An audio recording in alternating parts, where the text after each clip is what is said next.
Everybody ready? All right. I'll go ahead and call the commission meeting of Tuesday, June 2nd to order. We're going to start with a moment of silent reflection for our first responders and members of the armed forces.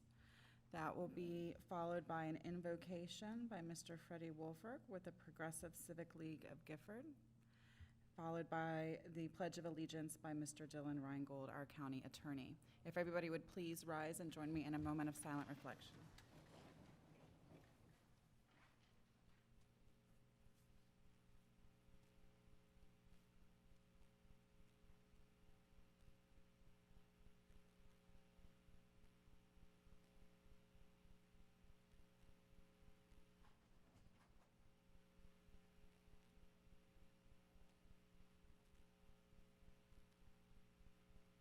Let us pray.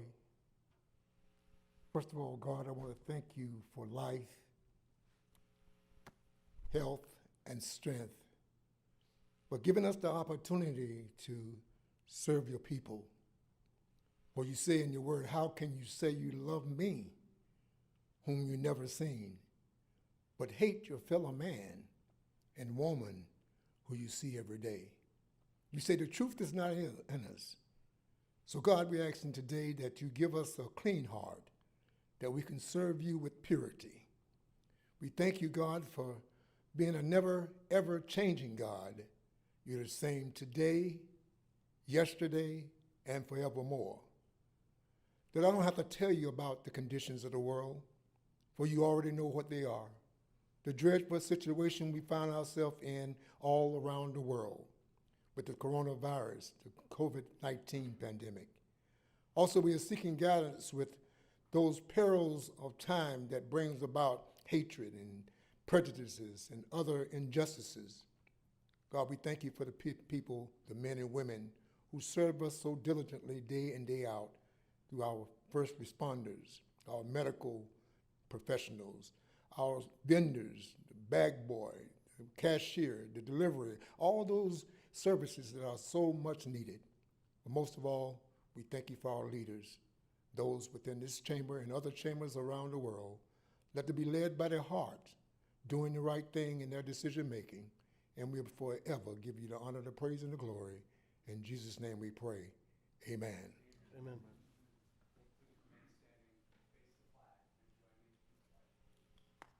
I pledge allegiance to the flag of the United States of America and to the republic for which it stands, one nation, under God, indivisible, with liberty and justice for all.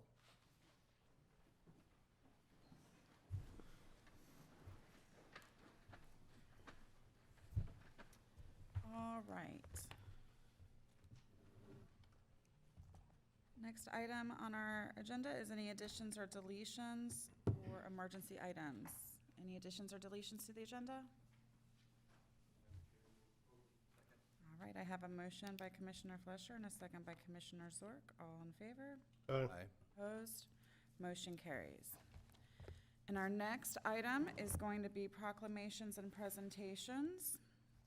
And I consider this a wonderful privilege to be able to read this proclamation honoring Roland DeBlois on his retirement from the Indian River County Board of County Commissioners, Department of Community Development. And you don't have to be shy, Roland. You can come on up if you want to. Or you don't have to. It's your day, so whatever you want to do. Whereas Roland DeBlois retires from the Indian River County Department of Community Development as of June 30th, 2020. And whereas Roland began his career with Indian River County on July 8th, 1985 as a Planner 1 and was promoted to Planner 2 on January 23rd, 1987, and to Chief Planner on July 8th, 1988, and interim Community Development Director on May 10th, 2019.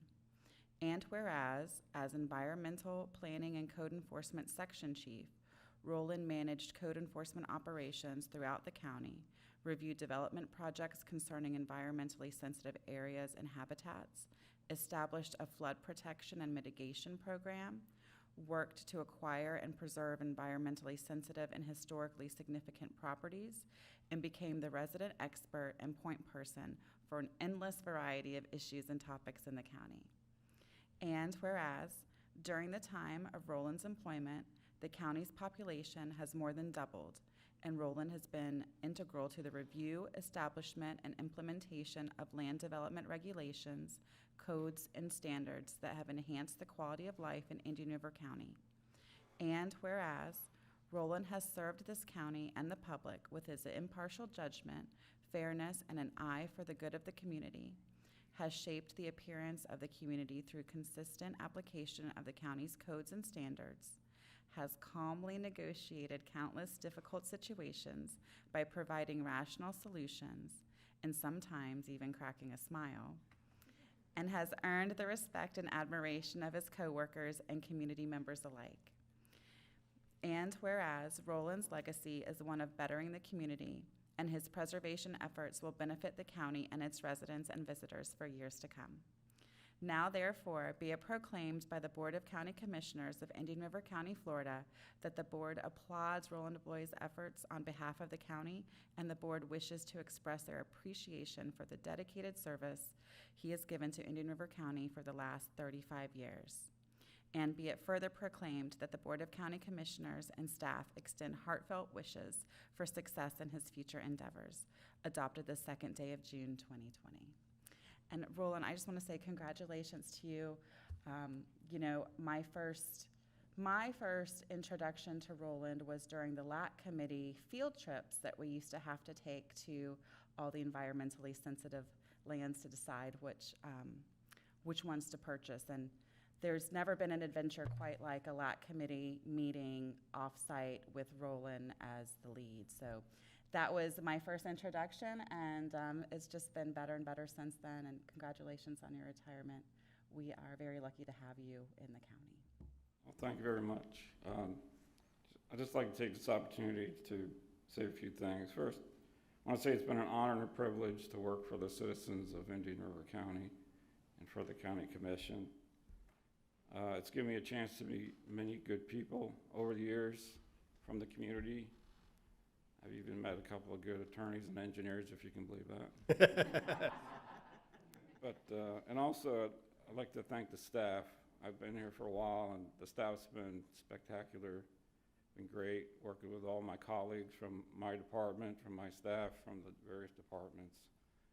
They're all very professional, very good at their jobs, and they've made my job that much easier over the years. And last but not least, I'd like to thank my family. Got my wife Sue here, my son Forrest and his wife Eason. They've been very supportive over the years, helped provide me with a counterbalance to my job, and it's been great. So thank you very much. Madam Chair, if I may.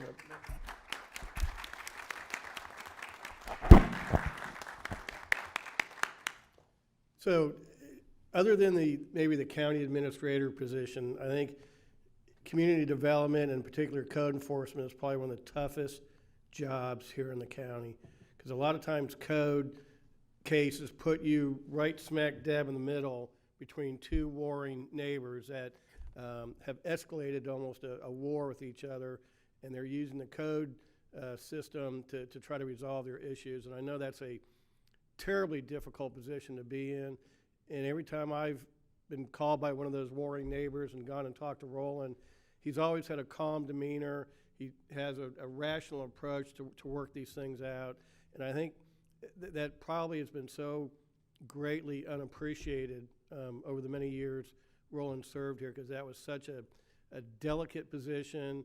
It was a no-win for anybody position, quite frankly, and Roland handled it with dignity and honor and respect to all parties, and tried to find a resolution that not only got the neighbors happy, but also made sure our codes were enforced and things like that. So Roland, you did an awesome job. You'll be missed. I hope Andy knows what he's getting into, and he's got some tough shoes to follow, but I'm sure Andy will do a good job as well. And, you know, I've been here for 14 years. And I don't think I've ever seen Roland crack a smile yet, and I'm, Oh, I have. I'm hoping I see one more time. Yeah, and now he's wearing a mask, yeah. Doesn't want to ruin his reputation. I know. Roland, thank you very much. You've done an awesome job. You'll be Madam missed, Chair? and did a great job. Thank you. Commissioner Sorrell. Yes, Roland, thank you. As Commissioner O'Brien said, not just you, but the unsung heroes in code enforcement have a difficult task many times. And I remember those early years in the early 80s when you had started, and some of the old folks like Bob Wiggers, who went off to Winter Park, and Stan and Bob. And, I think, if you're interested, you could, there might be a vacancy for code enforcement for a position. So you know how to apply and fill in that form. We'll keep an eye out for it in case it. See, we almost got him to smile right there. But thank you for all your years of service. Thank you very much. It's much appreciated. Madam Chair, thank you. Roland, I just want to say a huge thank you. Yes, all right, so you don't smile that much. It's not a big deal. But you've been there consistently, and you will be sorely missed. And I want your family to know how much of a tremendous asset you have been through those 14 years that we've been here. You're an incredible force, deductive thinker, and you always find a resolution. And now you will be now home finding other resolutions. We'll make it because we have Phil and Andy, and because they have Maria and Kathy, because without them it don't happen. I know that. You know that. But thank you so much for taking the time, always being approachable. I think it started many years ago when I walked into the office and I was wearing a uniform, and I said to him, thinking about running for office. He said, "You want to be a commissioner?" I knew then. You haven't changed your demeanor, but you've made a tremendous change in me, in all of us, and the county. So I want to thank you. You've left a legacy. Now, take care of them.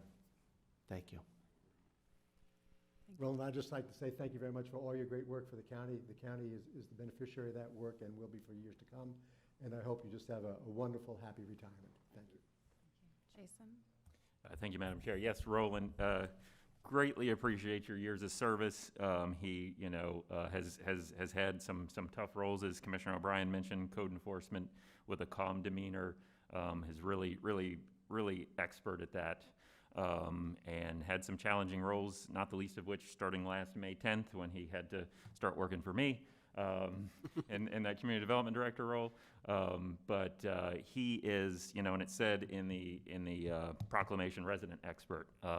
Roland's knowledge and expertise, he's a wealth of knowledge.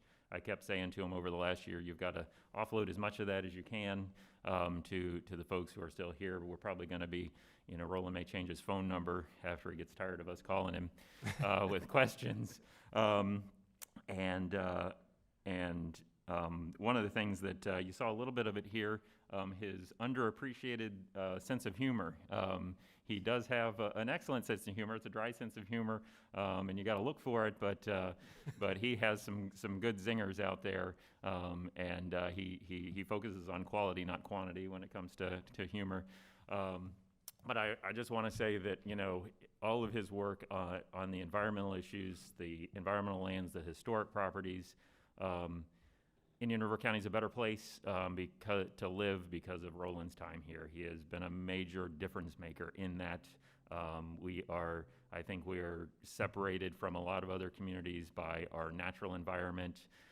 It's evidenced in things like the relatively better quality in the lagoon and our natural spaces that have been preserved and our quality of life, and that is Roland is a major contributor to that, and so that is greatly appreciated, and thank you for your service.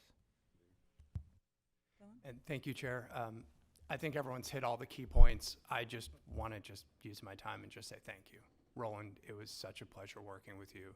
You are such an incredible individual and so important for this community. So I just want to thank you. Thank you.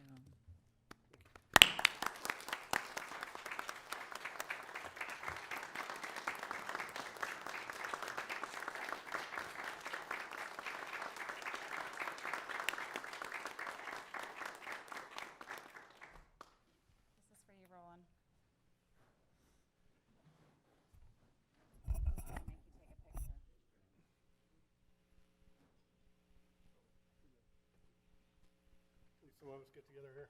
Yeah. What?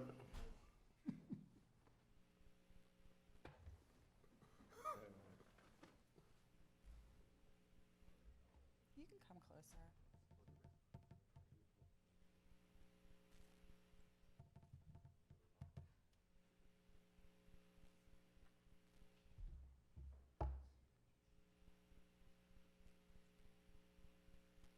Perfect, under the circumstances. Nice. Well, it's the photographer. Thank you. Congratulations, Roland. Congratulations, Roland. Enjoy.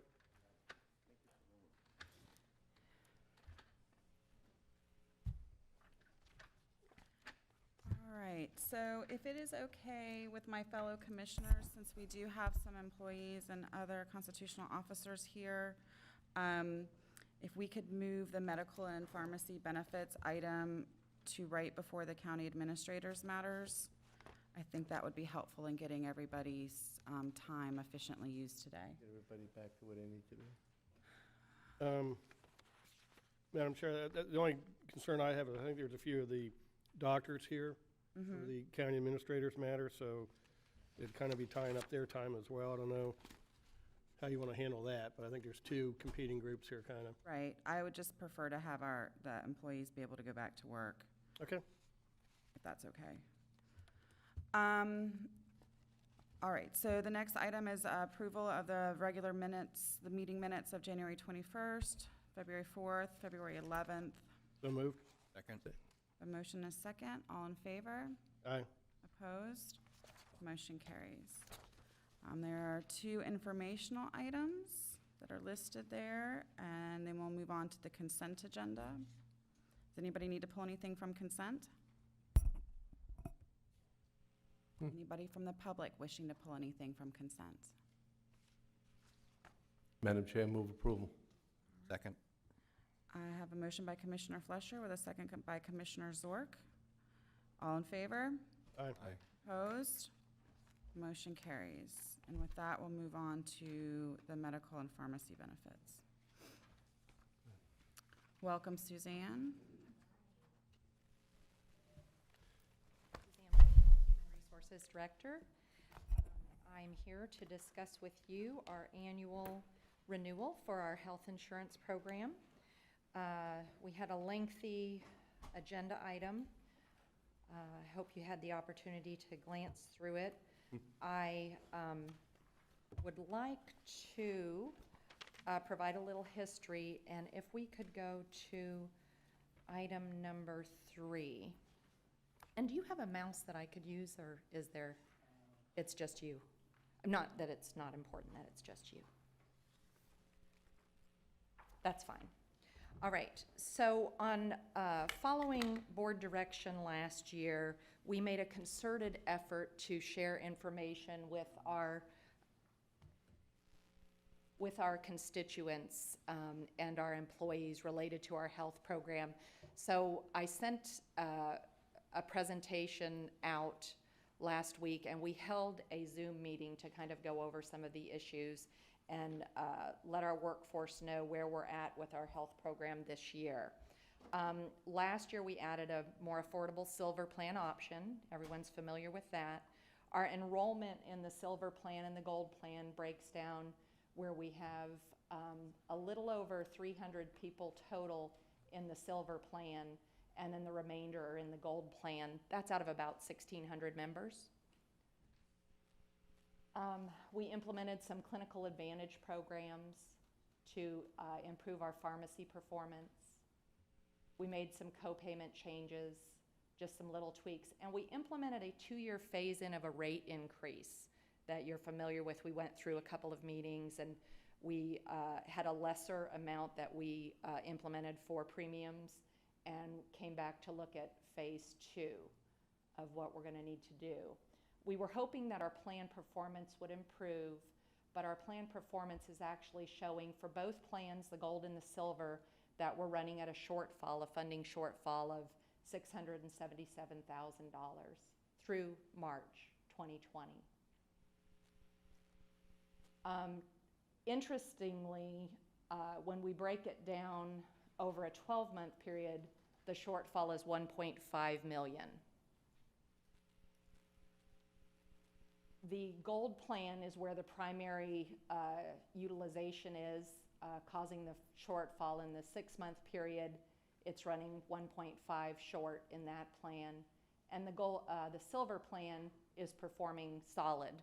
So premiums that are going in to both plans are not sufficient to pay out the benefits under the gold. The silver's doing well. I'm going to kind of go through there. And another interesting thing is our gold plan enrollment is dropping off a little bit, and our silver plan is increasing over time. So it looks like our new hires are choosing to move to the silver plan. Through March 2020, 6 months of the plan year, we've had 27 large claims so far. One of them was a really big hit. It was almost $1 million in total gross claims. The good news is we have stop-loss insurance, so we are actually able to receive reimbursements back from our stop-loss coverage. That will impact us when we renew our stop-loss and leads to some of the projected funding requirements that we're going to have as we move forward. Our total claims experience for 27 large claims that occurred, almost $3.3 million in a 6-month period. But we were reimbursed over $600,000, and then the total net claims is $2.6 million for 27 large claims. Now that's 27 out of over 1,600 members. So we have other claims that are hitting as well.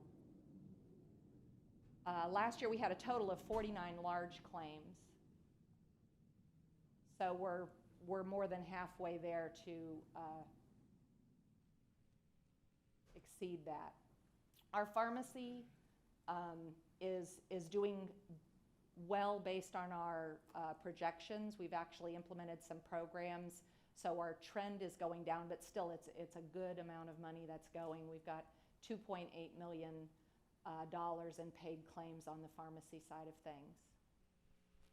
Couple of programs that we implemented this past October: low clinical value, high dollar claims review. What's important to see here is prior to the implementation of those programs in October of 2019, the per member per month cost was running almost $11 a month of premiums was going to pay the high dollar medications, and low clinical value was running a little over $2.50 of your member premiums. We're just going to pay those two benefits, and it's dropped off now. So these programs have resulted in the plan not spending money unnecessarily for prescriptions that were not justified. These net savings have totaled over $127,000 for the first 6 months. So it's going to meet the target savings of over $250,000 for the plan year if we keep on that trend. So that's good news.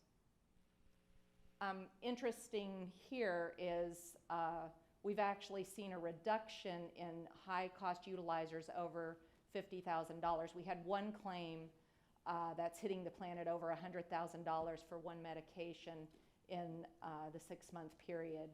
So we have a total of almost, it's almost 2,200 utilizers. What that means is those are how many claims or individuals are filling prescriptions under the plan. So this can be members and dependents and retirees, spouses, those kinds of things. But what's interesting to know is your pharmacy is just a picture in time of what's occurred. At any time, another individual could have a need for a medication that could result in a substantial cost to the plan. So these change. This is just a picture in time. Our breakdown is the majority of our prescriptions are under $5,000.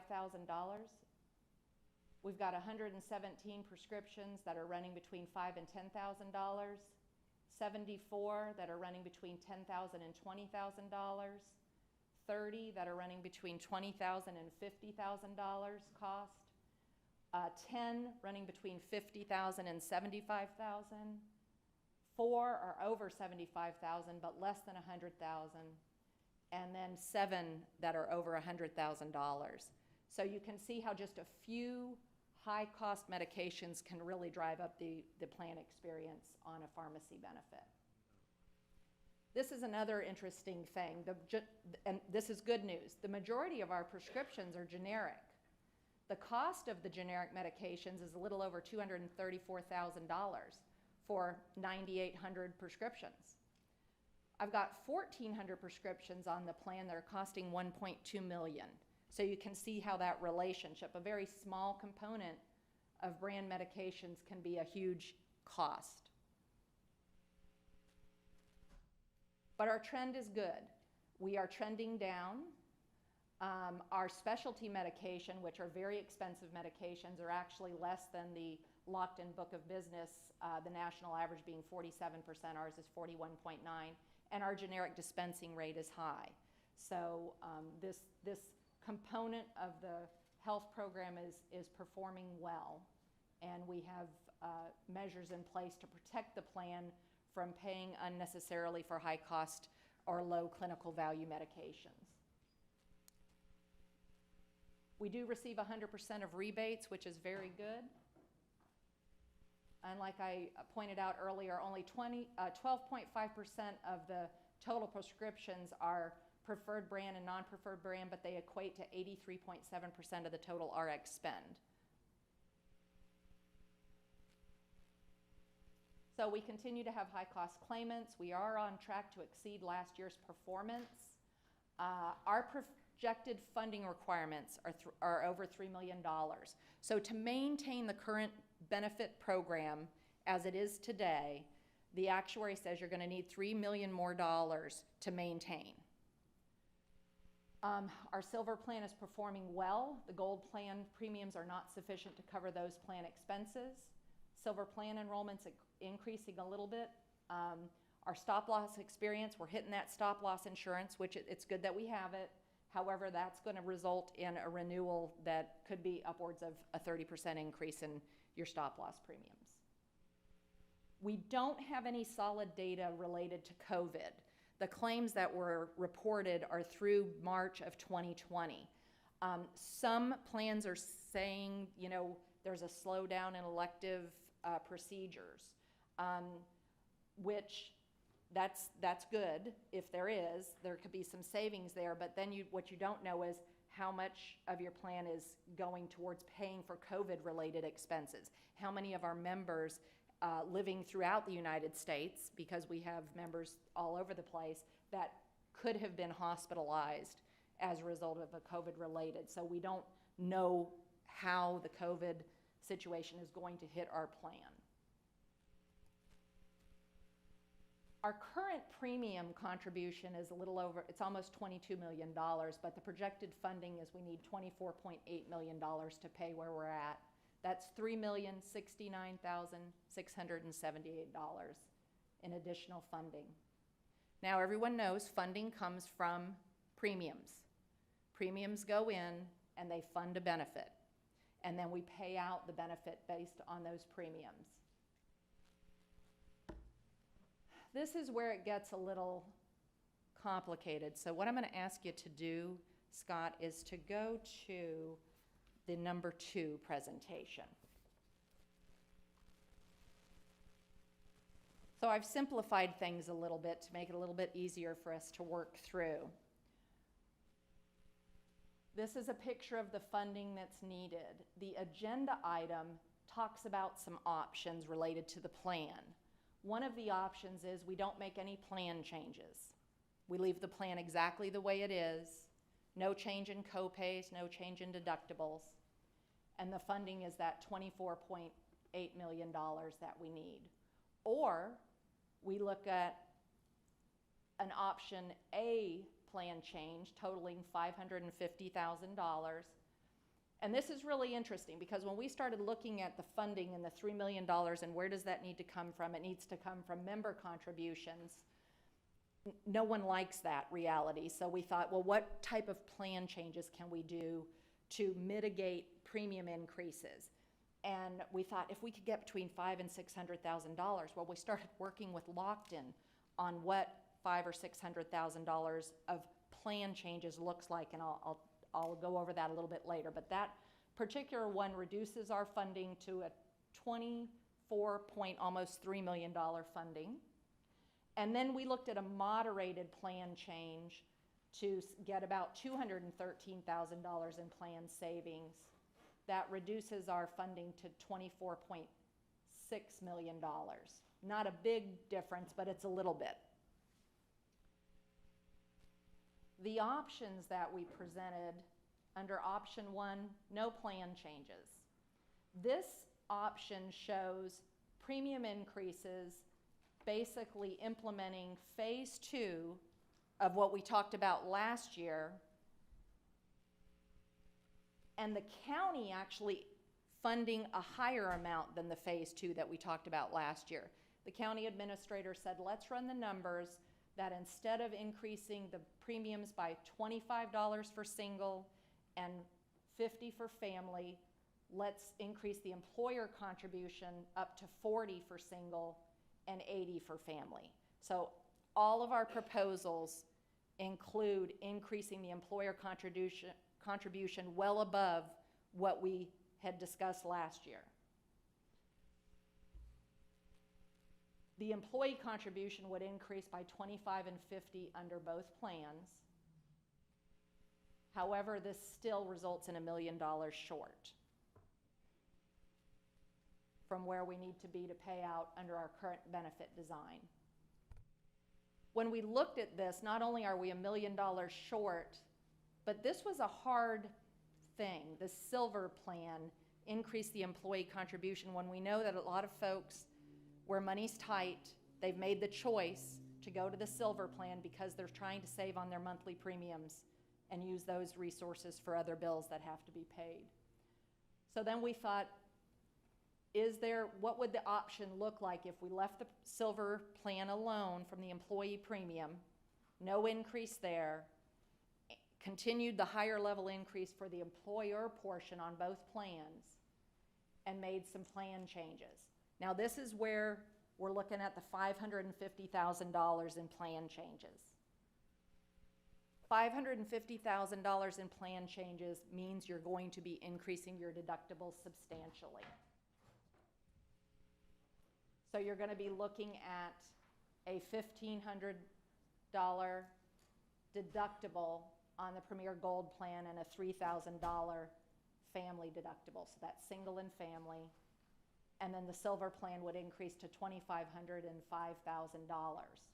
Now doing this actually throws these plans into a high deductible health plan, okay? So we did not like this option a whole lot because of that. We are hoping not to go to a high deductible health plan. When I say we, staff, when we start looking at plan design, but we wanted to at least talk about it. And then we also, the other plan change was increasing co-pays for a preferred brand medication by $15 and by $25 on the non-preferred brand medication. So remember that 12-point-something% of our prescriptions that are hitting the plan for 83% of the plan spend? These are those prescriptions. Those are the brand name medications that are hitting. So it made sense to increase the copay a little bit to reduce the funding levels that are needed under the health plan. Now, even under this change, having substantial premium increases, you're still running with a funding shortfall of over $600,000.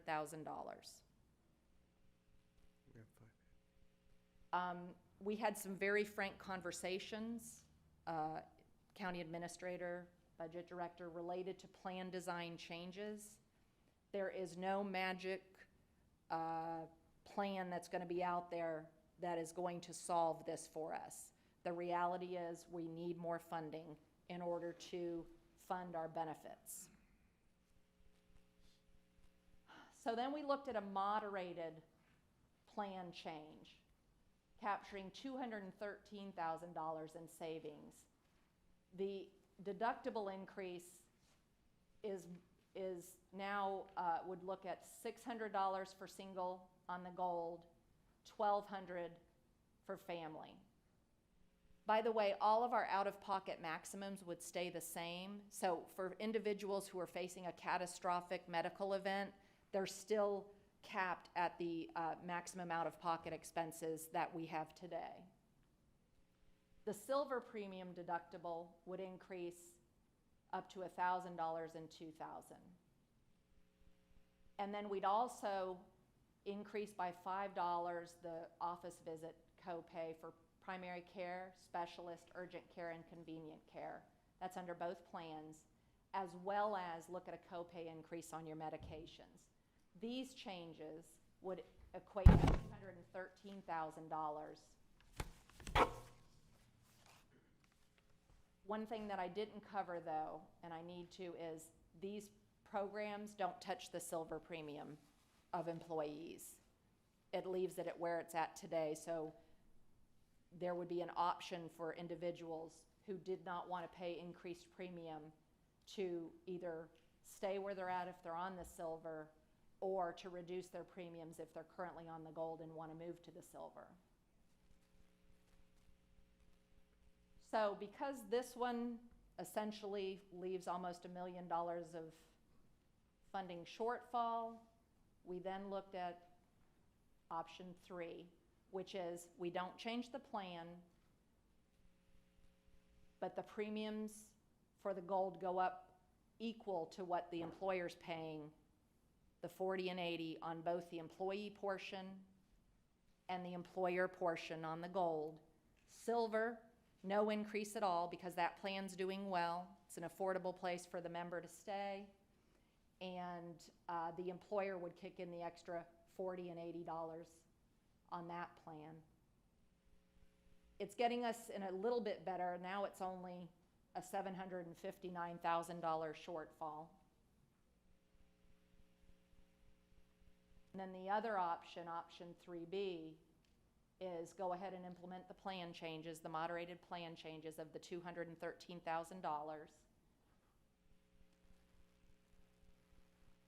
Exactly the same premium relationship as 3A was, where we leave the silver premium alone for employees.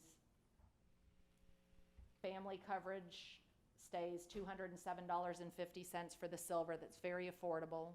Single coverage, $15 a month, very affordable.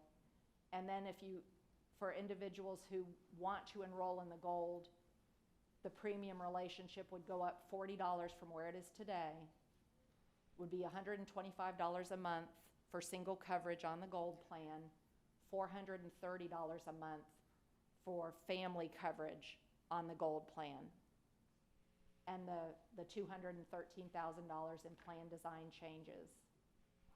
This would reduce the funding shortfall to $546,000. Staff's recommendation is option 3B. The reason for that is it retains an affordable employee and retiree coverage option. Excuse me. It provides an equal cost share between the employer and the employee on the Premier Gold plan. The gold plan is where the majority of the plan expenses are. So it, when you look at funding and cost sharing, it seemed to be more appropriate for individuals in the gold plan to share in the increase in premium. And then adjust the plans a little bit, still maintaining a competitive plan, getting the shortfall down to $546,000, which is the lowest impact to the trust, more sustainable. And then Scott, if you could bring up the agenda item again. Thank you. Oh, no, that's not the agenda item, sorry. So what do you mean? Number 1. Let's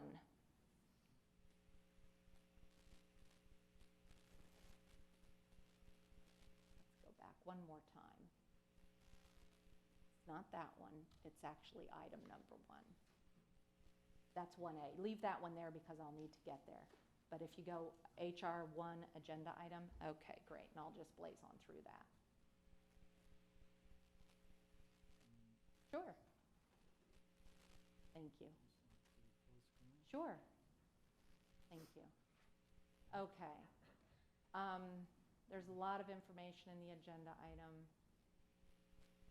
What I wanted you to look at is option 3 and the employer premium, how our premiums would compare to other employers for both single coverage and family coverage. So you have single coverage on the silver plan at $15 as it compares to a peer group. It's looking good. The gold plan, the $125, still looking very, very good. And what's interesting is these different plans, again, it's not apples to apples. There's plan design differences between them, deductible differences, copay differences, but we're still really strong in the market. And then our family coverage, when you go down here, family coverage at $207.50 a month for our silver plan, $430 a month for the gold. We're still doing very, very well when you look at our peer group.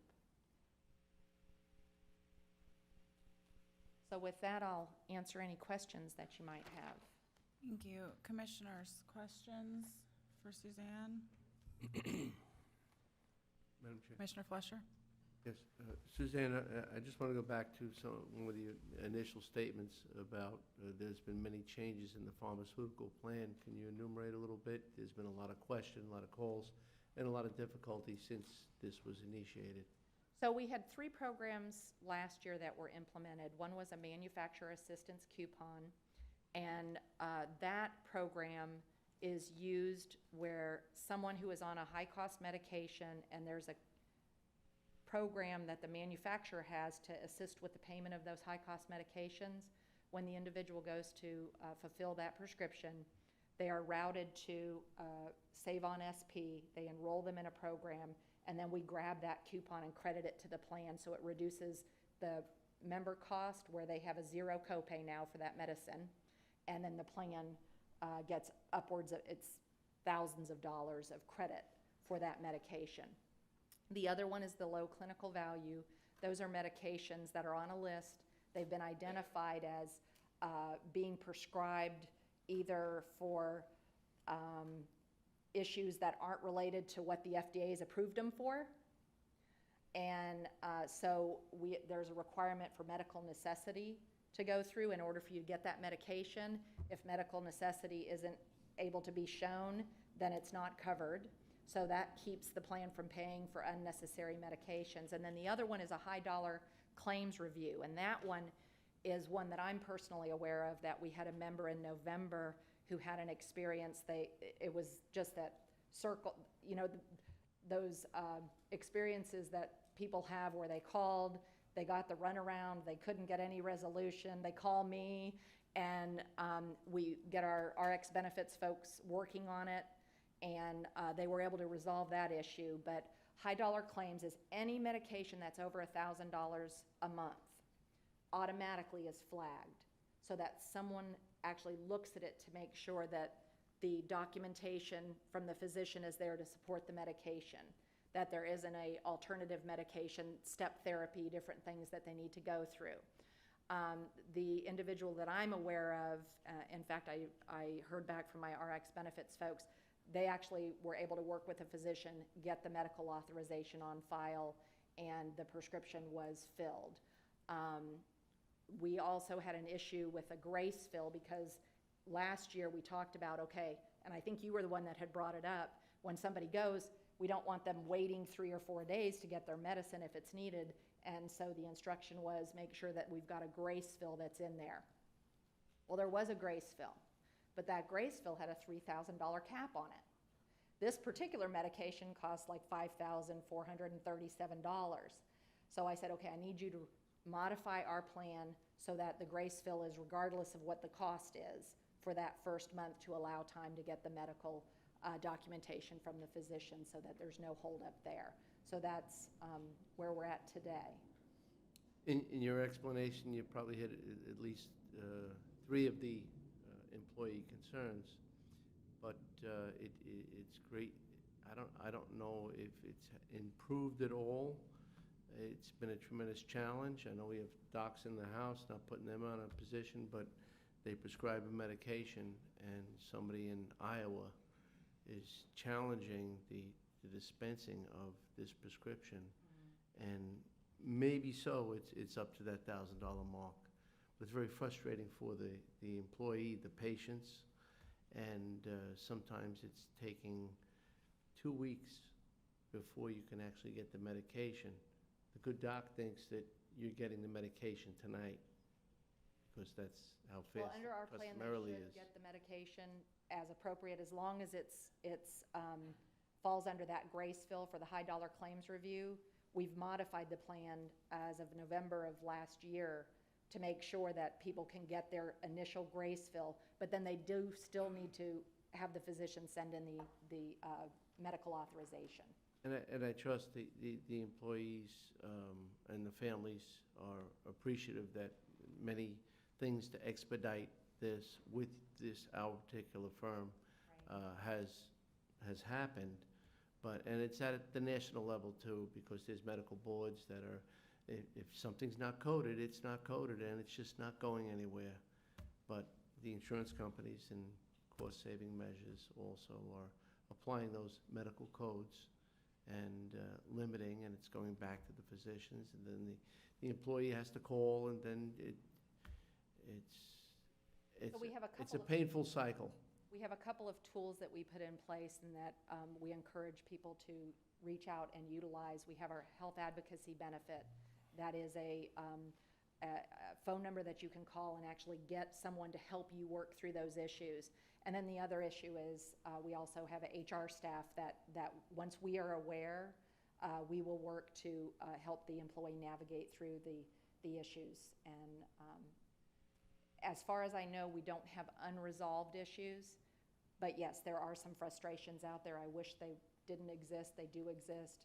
But we really try to take an approach where we walk with that member as they're going through it and try to help them navigate those waters through the health advocacy benefit and then just through HR support. And your staff has been there and They're great.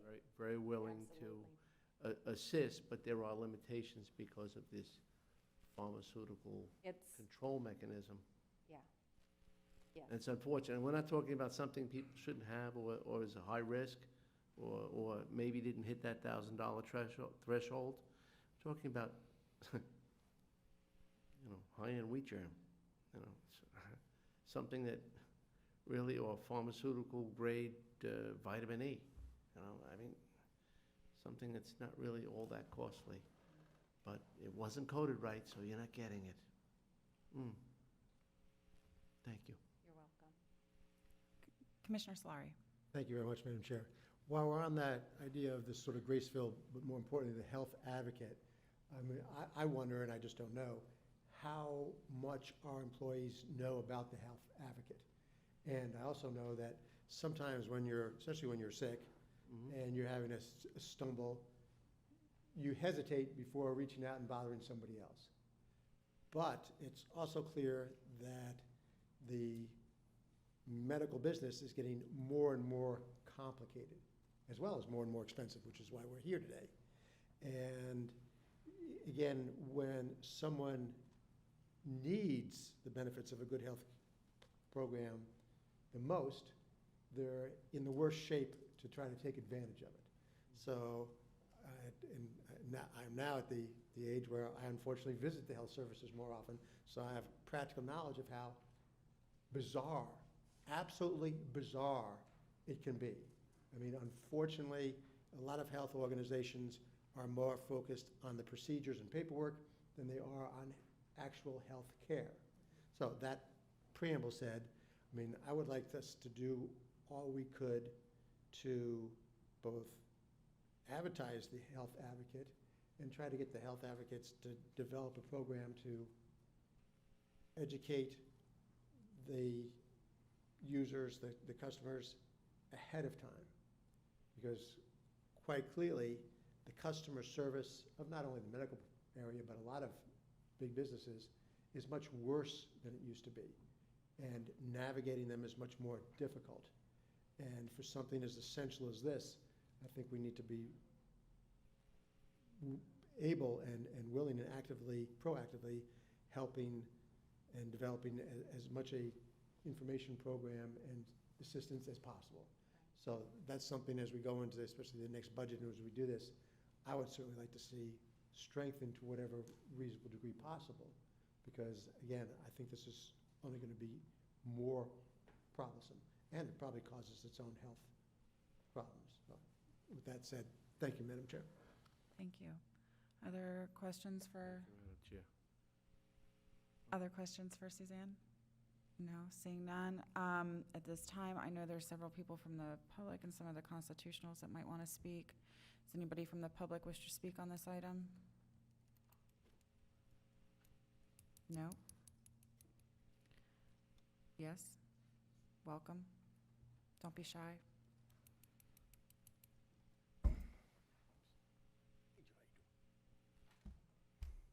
Morning, Madam Chairman. Steve Myers with Teamsters Local 769.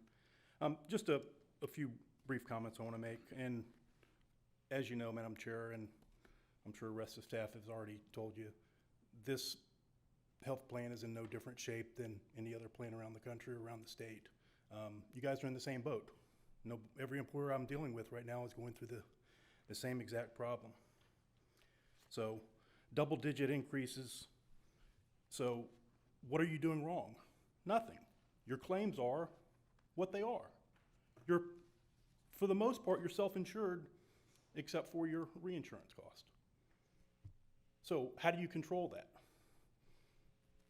Trying to get your employees to have better habits. We can try those things. But it really comes down to how much the employer is willing to fund the increases. That's what it comes down to. There's no magic solution other than funding. And to help keep it all in perspective, I think it's important to look at not just this year in a vacuum, but to look at the last 10 years. And if you look at the last 10 years and you get a historical perspective on what the increases and losses have been, in the past 10 years, there's been a negative of $160,000 in the past 10 years. That's it. And if you go back just one more year, 11 years, you're in the plus 2.8 million. So if you look at the last 11 years, and I'll say it again, you're in the plus 2.8 million. You have to keep everything in perspective when you're looking at these things, which is why your reserves grew like they did over the last 11 years. Now, there's been obviously, shortfalls, but you guys are not alone in this. And the only way that we're gonna make that we can continue to have affordable coverage for the employees, and it's obviously the employees are who I'm looking out for. You guys you've got double duty, right? You gotta look out for the taxpayers and the employees. But I'm also a taxpayer. And I don't mind paying an extra $2 in my taxes to make sure that the employees of this county have quality, affordable health care. I've been a taxpayer of this county for almost as many years as most of you. The easy thing would be to say we shouldn't make any changes. That's the easy thing. I think with some moderate changes, hopefully these things will turn around, and in the next couple of years we'll be talking about some surpluses again. But it may not be next year or the year after, but hopefully those things will start coming back around. I would go a little different direction than what staff has proposed, and propose that you adopt Plan 2B, which does give increases in the deductibles to the employees that they would have to pay. Also, in the gold plan, it does increase the amount of the premiums. But it's the least harmful, in my opinion, to the employees, short of doing nothing. So, thank you for your time. Thank you. Anybody else? Yes, sir, welcome.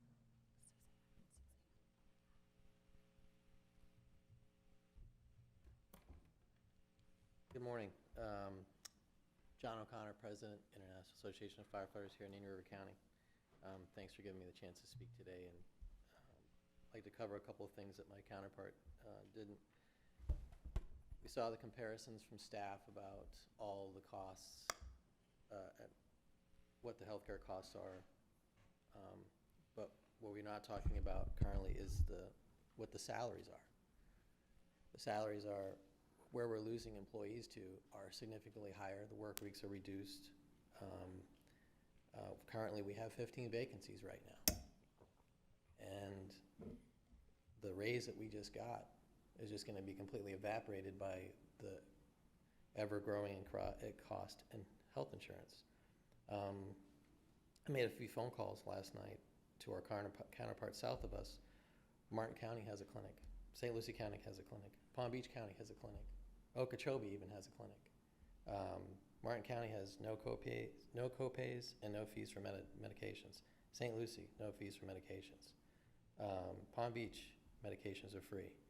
So we're having the similar, same healthcare costs, but we're not getting any of the benefits for it. We're not getting any of the salaries, and we're not getting any of the clinics or an improved healthcare. On top of that, we have proposed in previous negotiations savings to the employees and to the retirees through either post-employment health plans and or health savings accounts or any type of way to assist the employees at really no cost to the county. And both of those or any of those ideas have pretty much not been received or even heard. Right now, the county has a current flex plan, but the flex plan is pretty much useless because if you keep the funds into that for that 12 months or after that particular fact, the funds evaporate, they go away. So we can't really, you don't know when you're going to use them. You have to basically have a magic crystal ball to see exactly when you're going to need these funds and these flex plans. So I do have a couple questions. First of all, where does the budget shortfall come from for the health trust? Does that come out of the general fund?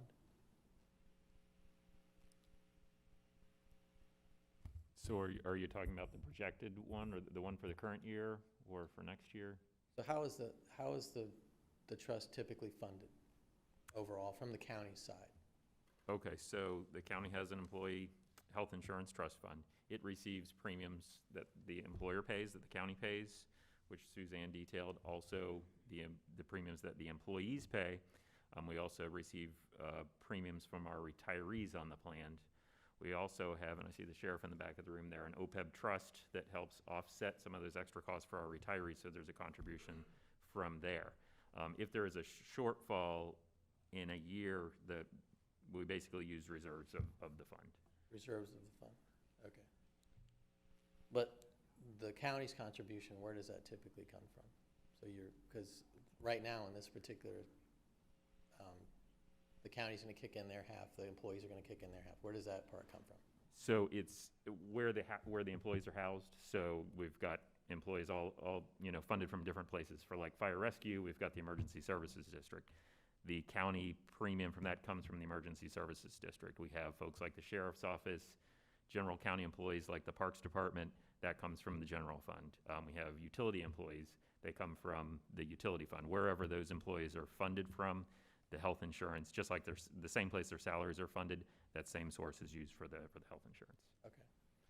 So overall, I mean, it's basically roughly the entire county or spread across all of the funds. If the county were to increase, like Mr. Myers had said, just a couple of dollars, I think, I don't know what the mill rate increase would be, I'm sure Jason could probably tell you, versus, cornering the county employees into, we had a gentleman that was here in the last presentation that said he had to come back to work because he couldn't afford the health care. So I think he was from Road and Bridge. So that's concerning to me. And then the current method. Like, we're not doing anything different in order to combat this. There is not a different model as it pertains to what we're doing right now. The only thing we're doing is we're having a meeting every year, and costs continue to go up, and employees' contributions continue to go up. So are we doing anything different? Because that's not sustainable for anybody. And then the silver plan, I mean, that's not really an option. It's basically, people are choosing the silver plan because they can't afford anything else. I mean, personally, that's not fair. So I would respectfully request the commission to direct staff to look to put in place a post-employment health plan and a health savings account for current employees, and to also perform a study in the cost effectiveness of a clinic or any type of other cost-saving measures for the employee, and their dependents. Thank you. Thank you. Anybody else from the public? Yes, ma'am, welcome.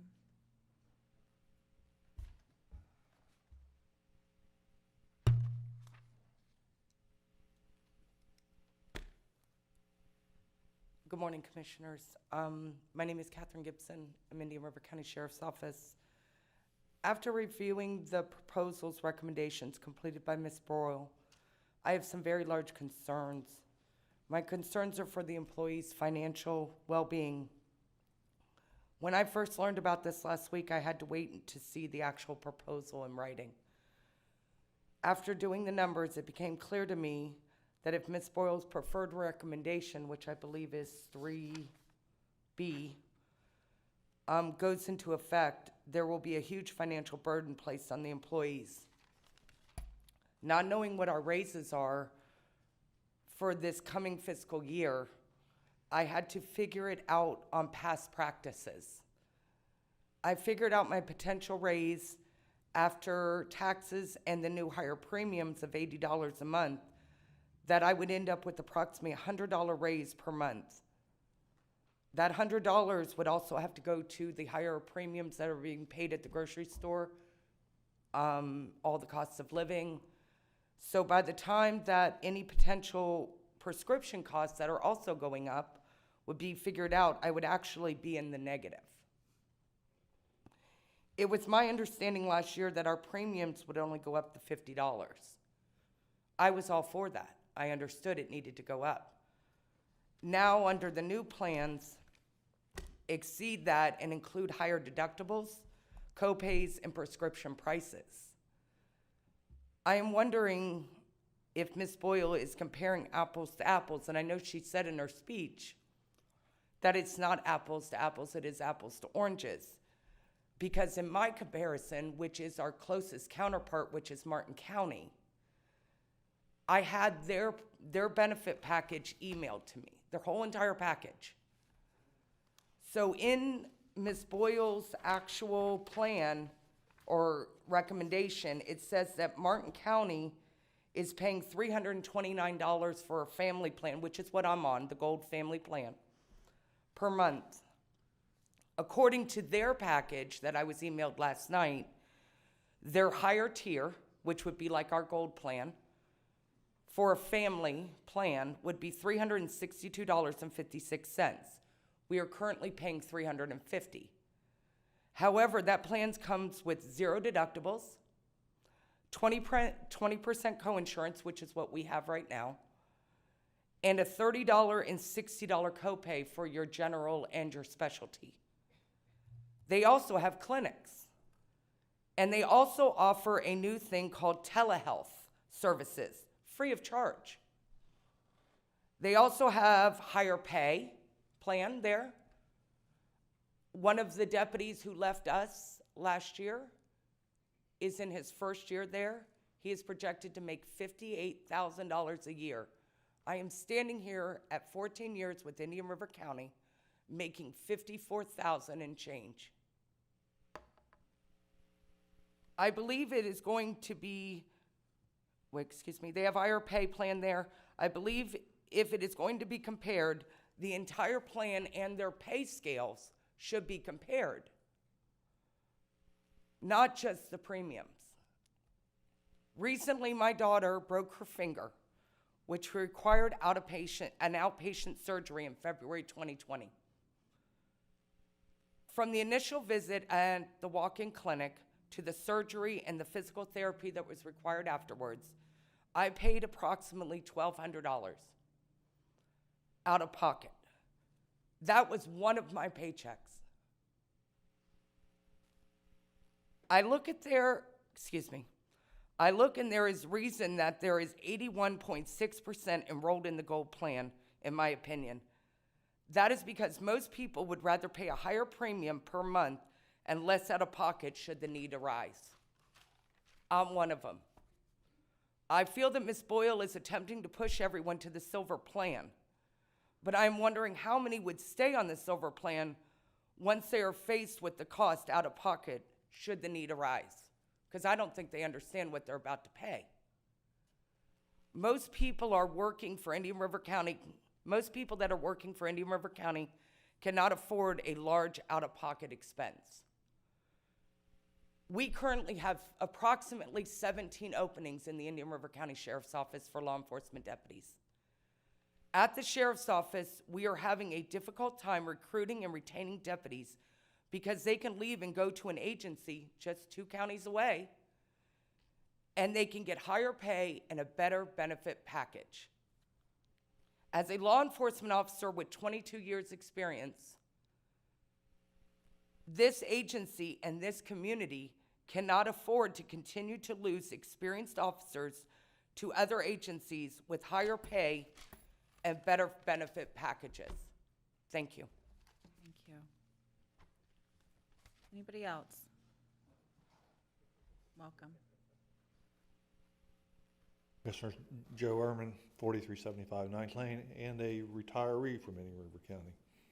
And I would like to hear, maybe after I get done, Mrs. Boyle could talk about what the increases are for the retirees also, which is a very important aspect, because a lot of retirees are on fixed income and it makes it quite difficult.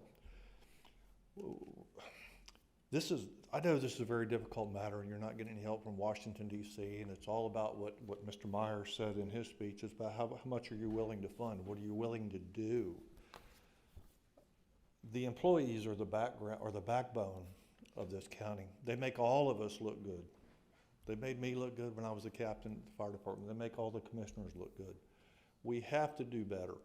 I know that Mrs. Boyle and county staff and Mr. Brown worked really hard, and again, this is a difficult subject when it comes to we're talking about insurance and what we're paying, but we have got to do a better job, whether that means totally looking at revamping it over the next year or so, looking at different providers, things of that nature. We have just got to do a better job. But I think really this time, we've heard we didn't want to put things on the ballot. We didn't want to do this, but because of COVID, which is a totally separate but situation that we're all in this together, and it's tough for everybody for what they can afford. I think the employees and looking at what they can do is a priority that we need to look at right now, and I hope you'll lean in that direction. And I think we definitely need to look at this over the next year or so and look at where are we at. How come we can't do what Ms. Gibson just said? How come we can't do what Martin County does? How come we can't do what other counties do? Some are worse, some are better. But we need to really I think this thing needs a lot more research than it deserves. So thank you. Welcome. Thank you for hearing us. My name is Joseph Carmen. I'm the president of the Indian River Deputies Association. I just want to reiterate what both the president of the fire union and also my fellow officer just advised. Last year we had workshop after workshop because of this increase and what it was going to impact the employees in Indian River County. Phase 2 was approved to be a $50 increase only to the employee, and that's what was expected. We have now come up with a significant increase to both the deductibles, to the prescription, to the actual plan itself. My concern was all of that fallen on deaf ears last year when I know Commissioner Flesher said that they wanted to go out and actually look into the clinics. There was no proposal this year about any clinics that are looking to. I know Martin County has a phenomenal clinic program. St. Lucie County Sheriff's Office, if you have a illness, you walk into the clinic, you're seen for free. There's 1,500 generic prescriptions on hand, and if those prescriptions are available, you're given that prescription free of cost. We need to really study this, compare apples and apples, oranges and oranges, and stop trying to put the burden on the employee or the employer for that matter. There's other options out there, and I just urge you to please take another look at this before you accept this proposal. Thank you. Thank you. Anybody else? Yes, sir. Welcome.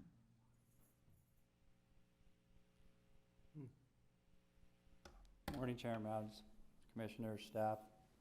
Bruce Anderson, 6379 Caicos Court, Indian River County.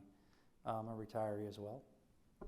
And I think what we have here is a number of factors involved in this whole thing. If you don't mind, could you put up the slide regarding the staff's recommendation? The actual slide for where they, will it come up here or there? Which one was It would be the actual recommendation, the three. Was it the light blue on the left side? I don't know, I think it's like one of the, I looked at it last night online, but tried to get up It's this morning go and to I couldn't. Go to number 2, yes.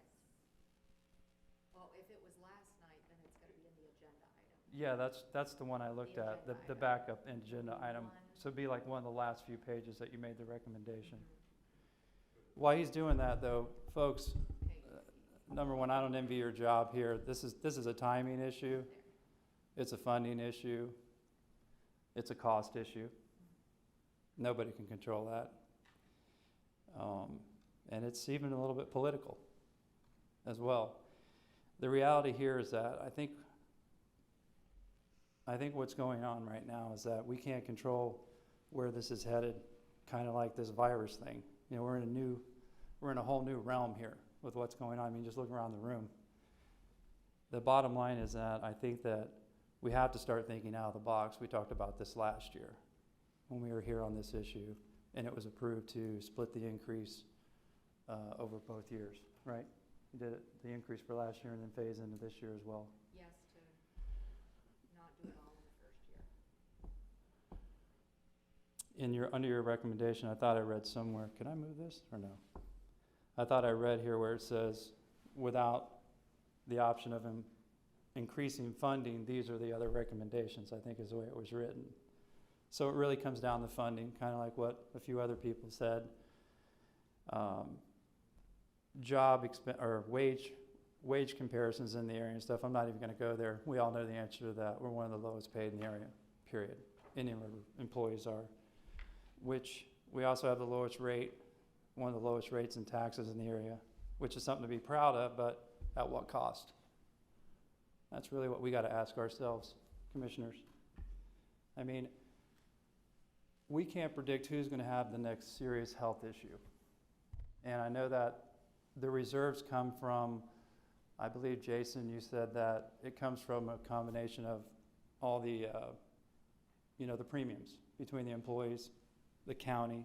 And I know the county's putting money in. There's no doubt about that. Staff is doing a great job, number one, on this issue. You can't predict this. You can't control this in any way, shape, or form. You can only do what you can do. Is there any other, have you been looking at any other issues? I mean, I know the clinic thing was mentioned. We talked about it last year as well. I've heard rumor, though, that the school board's not doing as well with theirs. And I don't know why. From a funding standpoint, I don't know if there's shortfalls or what's going on there here in our county. But I do think there's got to be some other things that we can try to do, both even from the employee or retiree side as well. I don't know how they arrived at those costs and figures, but I think it needs to be explored. But as far as what we have going on, this problem here today, it really comes down to more funding. And I know that staff is proposing that the county put in more funding. I know that retirees' premiums are not on here, but we talked about it's a moving target, because depending on the years of service that you have with the county, things like that. So again, on behalf of the retirees, as well as the employees that have worked here for many years and that are still working here today, and the ones that you're going to try to keep, because that's important. These are all, what the young lady said from the Sheriff's Department is absolutely accurate. We're going to keep losing experienced employees. And it's not a problem just here, it's a problem around us in other departments too. So again, I just urge you all to heed what they said. You know, I'm asking you on behalf of me and my family, you know, that it's not getting any easier. And I know the timing right now is tough. It really is, but you know, that's what that money's for. You know, bad times. And I think that we may even have some more ahead with kind of where this thing's going to end up economically. So again, thank you for your time. I appreciate it. Thank you. Anybody else? Okay. Seeing none? Yes, Jason. Yeah, thank you, Madam Chair. Just to address a couple of the items that have come up, I appreciate all of the comments. I understand the burden that the increases in premiums and deductibles and copays can be on the employees. So our goal is always trying to balance those two factors, as folks have mentioned, between you all have to look out for, and I do, for the employees and the taxpayers alike. So it's a difficult issue. I wish we could bring you some more pleasant options, but healthcare costs continue to go up and up. If you look as a share of GDP, it's gone up in this country significantly to where it's between 1 out of 5 and 1 out of $6 of every single dollar generated in this economy is spent on healthcare. So it's just very expensive, and it's getting more expensive. And they can do great things. Part of that is there are conditions that can be treated today that you couldn't treat 20 years ago. And so that's, you know, saving lives and extending lives and improving quality of lives is an important thing, but it's an expensive thing. So it continues to be a hard thing to do. I heard a discussion of a couple of things, HSAs, the health savings accounts. Based on regulations, we're not allowed to have HSAs. You have to have a high deductible health plan in order to establish HSAs for your employees where they could roll over their savings. I think Suzanne had mentioned that option 2A would qualify.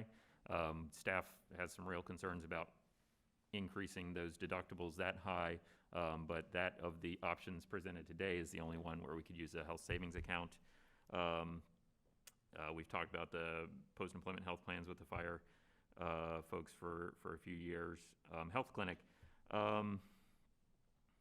I was part of leading the charge from a staff standpoint, has to be over 10 years ago now, to look at a health clinic. And boy, that thing went down in flames like hardly anything I've been involved with. The employees thought it was a dock in the box and we weren't going to have good qualified folks. The medical community felt it was a threat to, some of them felt it was a threat to their business and came and opposed it. We were decried by some folks in town and the media as this was some special super concierge medical service that only government employees could get access to. The taxpayers couldn't get it, but those entitled government employees could. So with that, we've looked at the health clinics. Suzanne and I both participated in a forum that the school board had last year, probably 9 months ago now. We went and toured their health clinic. Bruce had mentioned them having some problems. When we went, they talked about that they thought that it was successful and they were looking at they were planning to expand some of the services they have.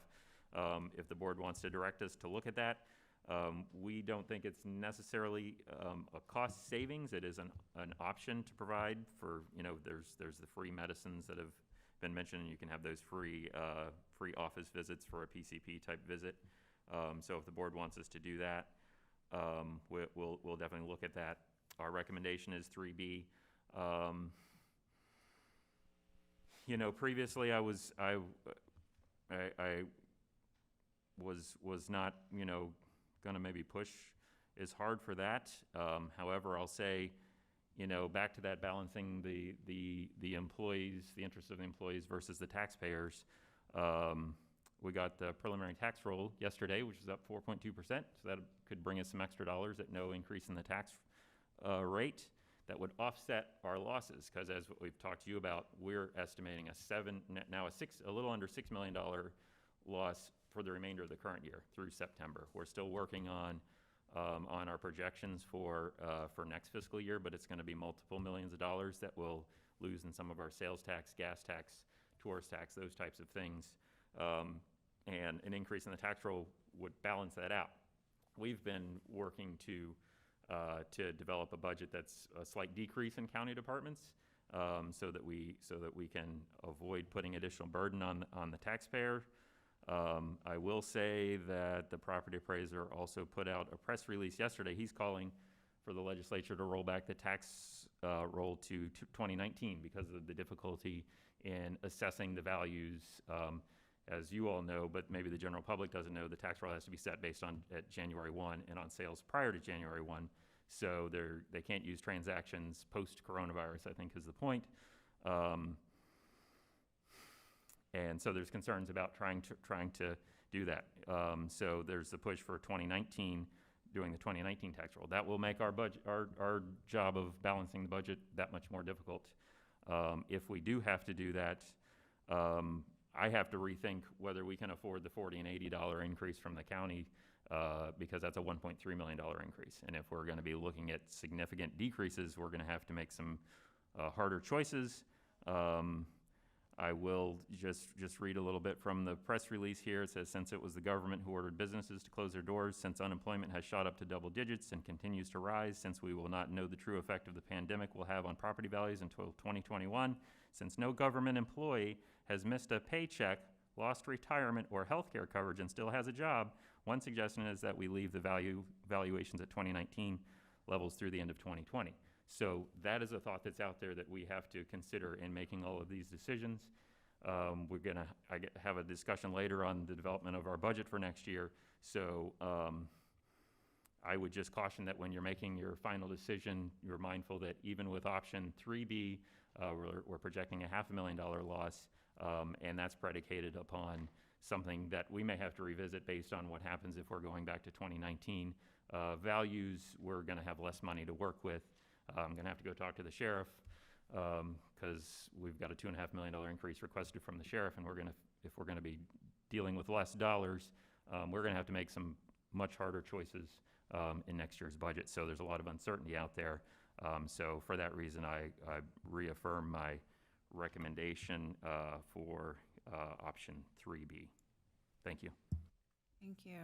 Chairman, just clarification, is it all right? Yeah, if you come to the microphone. Thank you. Regarding the school board, it was rumored when I did some checking months ago that they were having some issues with it, cost-wise. If it's successful, I didn't know that, and the bottom line is that that's what was told to me, and I didn't know if they had them or not, and I'm not sure that they were fully accurate as well. I just wanted to clarify that for your purposes. I'm not differing from you. I'm just saying what we had heard last I went, and that was 9 months ago. So things can change. And rates are different, like you said, Susan. As far as around, in the area, it's very hard to compare the plans, for apples to apples, things like that with the cost. And when you get into these different types of delivery of care to services for the employees, I think that the clinic is an option. I think that we really should look hard at that. And again, it's really about funding. You have very tough decisions to make here. I don't envy the decisions you all have to make between balancing the taxpayers' concern and your employees and trying to retain them and keep experienced employees here. So I implore you all good luck with that. Stay safe and virus-free. Thank you. Thank you. Commissioners, yes, Commissioner Zork. Yes. Thank you, Madam Chair.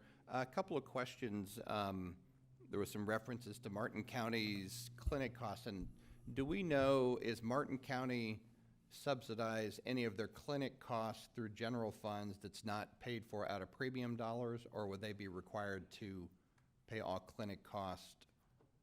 I guess they could break it up and pay for it however they want. I was looking on their budget trying to see if there's a breakout, and I couldn't. Right, I would not know how they are funding their clinic. What I do know is that when you make a decision to have a clinic, there are just flat costs for overhead.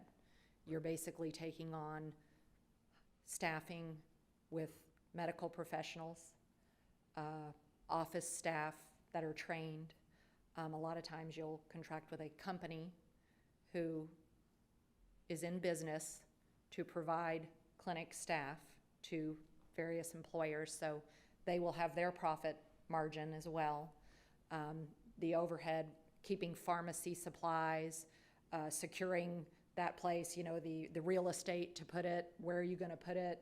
How are you gonna locate it to where people can get to it? What are the hours gonna be? Are you gonna run weekend clinic?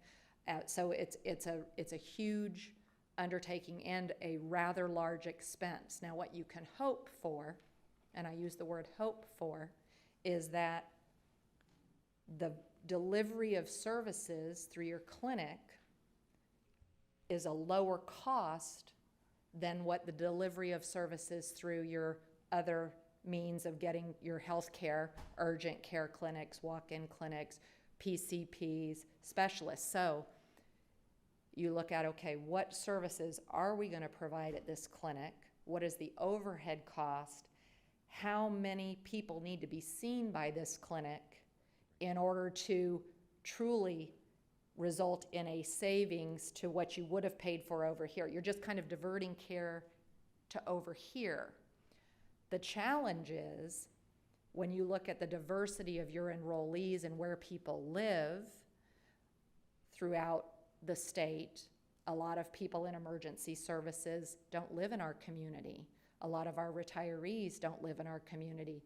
So you've got a distribution that's apart, and what percentage of your workforce or your people who are enrolled are actually going to go to that clinic? Do they prefer to go to their primary care doctor who they have a relationship with, or go to the clinic? Some of the clinic models that I've looked at, I actually took a trip over to Lakeland. They use their clinic for their workers' comp as well. They have very limited ability to take walk-ins because they're, again, you're looking for an efficient model, so you want to fill the slots. So they do it through employee physicals, injuries that happen, you go to the clinic, you know, and they fill that up. So it's great for somebody to be able to go somewhere and not have a copay. But that does not mean it is free. It does not mean that it saves money. And I think that's what needs to be understood. All right, thank you. And this may relate back to you. I'm curious about the cost of a clinic savings. I know there's a lot of things Jason mentioned. I wasn't here, but I remember kind of following that issue. To know what the cost or savings would be nice to know, to say, look, your projections are the clinic would cost $1 million or save $1 million or some number, not saying that's the actual number. But without having something to say, to, you know, take it to the next level, to look, we're going down one path, and it's you know, there's not a good option, because what works great for one portion of our employees just doesn't work well for others, and it's trying to find the balance in between. For me to know what a clinic cost would be, I'd like to weigh that with the negativity that may go along with it, or the results and the savings that it may bring, you know, to look at. Also on the telehealth side, and you're right, you like to go to I go to my primary guy for certain things, but if I've got, I think, a sinus infection, you know, I go to one of the walk-in places because it's Saturday afternoon and I don't want to feel bad the whole following next week, so I'll go that care option. Those types of things I think can sometimes be addressed under a telehealth feature. It seems like it would cost less, maybe it doesn't, but it seems like that it might. But there are I think a lot of generic things, especially I still have a lot of kids at home. So, you know, the earaches, those types of things that, you know, your pediatrician isn't open and you call it 8:31 to get the first, you know, in, and they're already booked through the day, and it's the next day, so you go to another opportunity to get care so that they're not uncomfortable with their fever or whatever they have. So I know what is our timeline of where I know we have this here today, but the the deadline is not tomorrow. What window would you have? We really need to have a decision in June because we have to notify our vendors and be able to ramp up with our plan design, communicate, meet in, we usually hold open enrollment in August is when we have our open enrollment period. So we have to get everything resolved in July, send out all the notices, notify retirees, hold our informational meetings, conduct our open enrollment, and How long would you estimate it would take to kind of fully flush out and cost out the pros and cons of a clinic or a clinic telehealth or only telehealth, no clinic? well, I can tell you, I already have received proposals related to telehealth. Under Florida Blue, they contract with Teladoc to provide telehealth services. We looked at that. There is a fixed cost. It's about $31,000 annually. I want to say it's like $1.50 per employee per month, or per benefit employee per month. Again, when we started looking at costs, there could be a value to having telehealth. It is not free. So you have the per employee per month fee that you have to fund, which equates out to about $31,000 annually. And then you have the claim that hits the plan for the visit, for the virtual visit. Some employers say, okay, it's free to the employee, but what does that mean? The plan pays the full cost. So this is such a hard thing to realize. There is nothing that is free. Oh, for sure. It is not, nothing that is provided under the plan is ever free. It may not be an out-of-pocket cost, but it has to be funded over here, and that funding is through premiums. So whatever you build over here, you have to fund it to deliver it. So it's $31,000, and then a decision has to be made on what is the copay for the employee. Is it $10? Is it no dollars? Is it so? But it's important to understand it's not free. There is a little bit of a reduced cost on a traditional doc-in-the-box claim. It's not substantial, but you are paying the $31,000 to have the Teladoc benefit that's available. And the other, and in fact, I had a discussion with my HR staff. I said, if we had telehealth, would you use it? And they're like, you just call up an 800 number and talk to some physician. So for them, and I'm not saying this is the way it is for everybody, everybody's going to have a different comfort level with it. For some people, it's going to make sense. I don't have to miss work. I can call up the number. It's a lower copay than a doctor's visit. There could be a great convenience, but I cannot stand here before you and say it's going to save the plan money. I can't say that. Okay, thank you. Commissioner O'Brien. Thank you, Madam Chair. Talking about the clinics and stuff, and I'm a lot like Commissioner Zork. I have a cardiologist as a specialist. I see him 3 times a year. But anything else, an earache, a cough, a cold, I go to one of the walk-in clinics and such like that. Do we have any information as far as like how many of the participants are going to the ER, for instance, for a minor thing like, a cold versus going to the walk-in clinics? Can we separate that out? I know we can drill down and find out through InfoLock. Lockton has, Mike. Could you just come up to the microphone, please, sir, and introduce yourself? Mike Meredith with Lockton, your senior employee benefits consultant.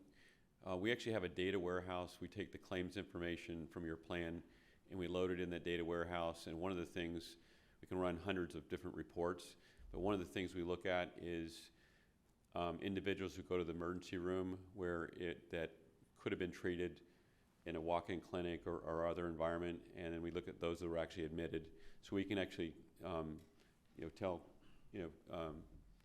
the staff here exactly what's going on, and that would kind of be your opportunity. Right. And, as far as just a broader perspective, as far as the telemedicine, I would say that is becoming more the norm in the public or private sector to have that as an option. I think Suzanne said it right, that it's very difficult to prove whether it's going to be a break even or it'll cost some money, but it's relatively inexpensive as compared to some other options. And we could certainly, and we've been discussing the on-site clinic since we've been involved quite a bit. I've personally helped, Naples or Collier County government put in on-site clinics. They've been very successful.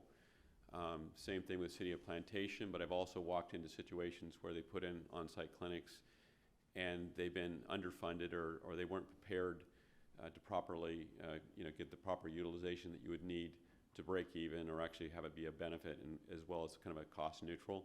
So there's a lot of work, a lot of heavy lifting, but it is something that we're definitely would be helping take a look at from a feasibility study perspective. Okay. And I wouldn't be opposed to that, and looking at the Martin County clinic as well. And just, Jason, politically, if it makes sense, then I'll be glad to support it, even though there may be backlash and such. I think we just need to do a better job of educating the taxpayers that this is going to help them in the long run, and it's not some, special benefit county employees are getting. So just from a political point of view, I'll tell you now up here on the dais that I will support going to a clinic if it makes sense. And then as far as that, in my mind, it doesn't necessarily have to have cost savings. I think if it's near break even or cost neutral, but provides a higher level of benefit for the employees, such as either lower co-pays or free medicines, then to me that makes sense. I don't have to say it's got to save us $1 million. If it's the same cost, but a higher level of benefit to the employees, I look at that as a positive. So that's where I'd be on that. I did just want to mention for everybody here, we talked about that. Last year we were doing this phase 1 and phase 2, and just so everybody's clear that the options that staff has presented today are in lieu of the phase 2 increases. Okay, so it's not going to be the prior agreed upon phase 2 increase and then an increase on top of that. What we're talking about here is basically like wiping out phase 2, and this would be the dollars here. So it's not a double hit on that. And I clearly hear everybody. I realize that this is, financial cost to everybody, both the employees, retirees, and the taxpayers. But it's kind of a reality. And, I think we need to make a decision here and going forward, because I don't think we'll be able to, even if we decide to go with a clinic, I think it's going to take a lot more than just a couple months to get that organized and done.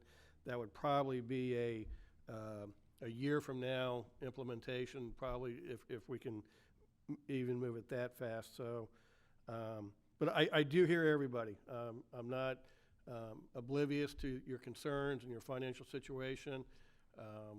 I will mention that, the county commissioners and upper staff that are on the plan, we pay the same thing as everybody else, so it hits our pocket as well. But I do want everybody to know that I do hear you, and I very much understand the burden here, and I hope that if we do look at the clinic idea, that it can provide some benefits and some savings. So with that, thank you, Madam Chair. Thank you. Commissioner Solari? Thank you.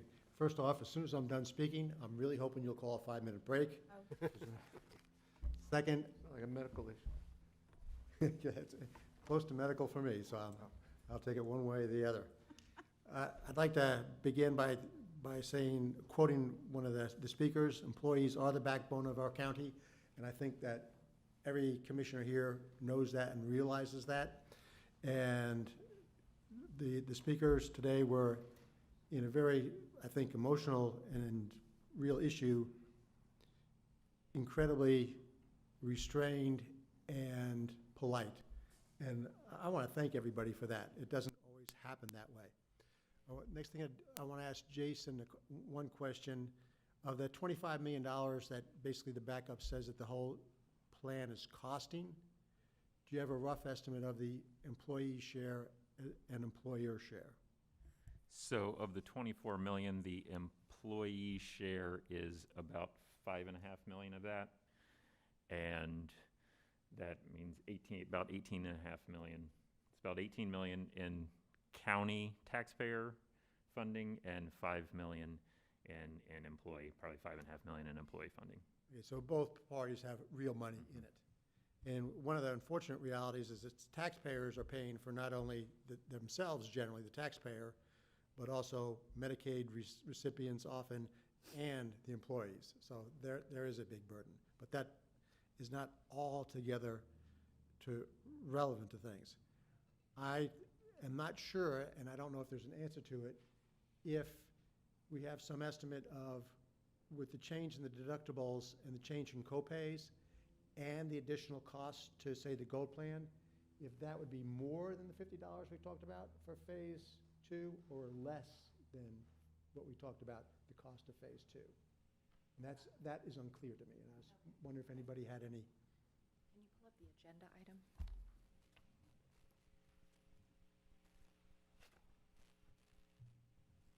Okay, right here. Perfect. Can I have the mouse? Did it go away? All right.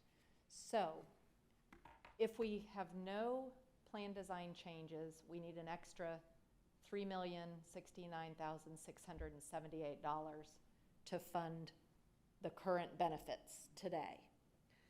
The $25, the phase 2, let me go up here, that we talked about last year, where we made the decision that we weren't going to increase the premiums last year to the amount that we thought we would need. We would do it at a lower level. Let me see if I can get that for you. 6,000, I think. Is it? Yeah. Okay. Thank you. Okay, so this was just the 25 and 50 under both plans for the employee portion, and the employer portion would bring in $1.5 million. So the phase 2 increase that we talked about last year was an additional $1.5 million. But what we need going into next year is $3 million. Okay, but phase 3B then has a shortfall of about $700,000. Phase 3B is 500 and something thousand. I know it's so complicated. I wish it were not so. Oh, you just passed it. Passed it. Oh, thank you. Okay. There you go. Oop. Go down a little bit where the red is. So 546,000. This particular B, this phase 3B, is, as Commissioner O'Brien stated, it's in place of the phase 2. It's not in addition to, and it's different. It doesn't increase the silver premium for employees. Yes, but there's another $1 million in there somewhere, though. Yes. Between the two. So how is that $1 million divided between employees and the county? Jason may have that.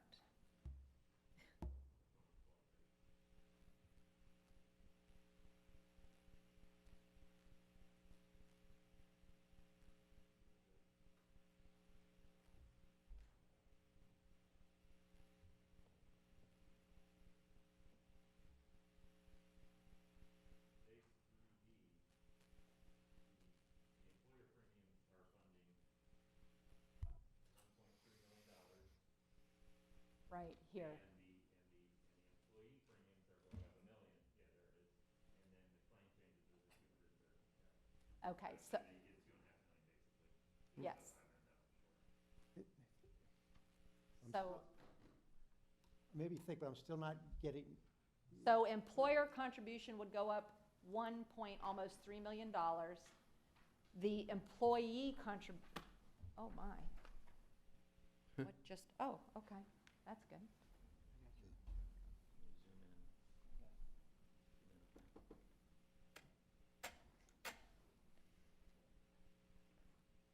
I think trying to do it in spreadsheet format.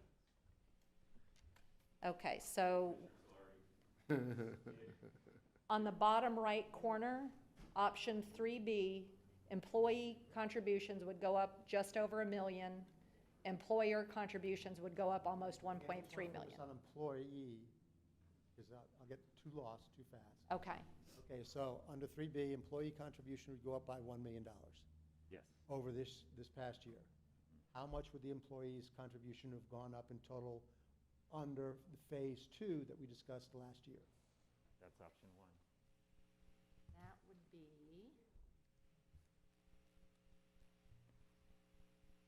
Hmm. 700. A little under 800,000 between the two. Okay, so as I understand it then, phase 3B would be going up 200 and something thousand dollars more than they would have expected under phase 2 of last year's plan. yes. Okay, so, I mean, and just to give us a place to start, I would be willing to support something which said that we would keep the total employee contribution equal to what they could have expected when they left the room last year, and I'll round that up to $250,000, but ask that in the next week or two, that if this goes anywhere, that the unions and other employees have some discussions and get with staff to try to figure out the way they think that the employees would like to best utilize that $250,000. It could be reducing the amount of the monthly payment. But if I understood Mr. Myers correctly, he believed it would be in, well, I'm not even going to say it, but you could change the co-pays, or you could reduce the amount of co-pays, or reduce the deductibles. So, I mean, there are a lot of ways you could use the $250,000. I'm indifferent to that. I would like to use the way the employees thought was the best way to use it. So I'm just tossing that out as one proposal, and to see how that's looked at by my. We restate that proposal. Okay. Sorry. So, as I understand it, when the employees left the room last year, they might have expected roughly that this year they'd have to increase their aggregate contribution by something less than $800,000. Today, they're being asked to contribute in the aggregate a little over $1 million additionally. That delta, that difference between the expectation and the actual, is something over $200,000. For purposes, for me, I'll round that up to $250,000. So that means the employees in total would be paying $250,000 less than they would under 3B, and the taxpayer would be paying $250,000 more. So we're dividing that money differently. But then the second part of it is that staff get with the unions and other employees to ask them how they would like that $250,000 utilized, because there are multiple ways. They could use it to reduce the copay for visits or drugs. They could use it to reduce the deductible that they might have to pay, to lower that. They might use it to reduce their monthly share that they pay, that's taken out basically of their paycheck. So to me, I'm indifferent to how it's used, just that's the amount I'd be happy to support. And just before we take a quick break, and Commissioner Slurry, I'll just give you something to think on. So phase 2 would require $25 for individual, $50 for family increase on both the silver and the gold plan. Silver plan is funding itself. So that's why the proposal 3B keeps their premiums the same. There's no increase, because the silver plan is making a little money. So with your idea to go to phase 2 funding, those folks on the silver plan are going to be asked to pay more, even though they're actuarially sound. So just throwing that out there. Absolutely not. You can. Yes, it is. No.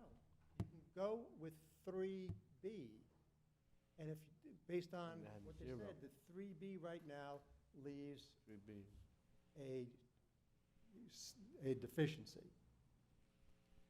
But all I'm saying is that the county would toss in a couple, the county taxpayers would toss in $250,000 more in aggregate, and the employees $250,000 less. How that's divided is up to the staff and employees together to decide.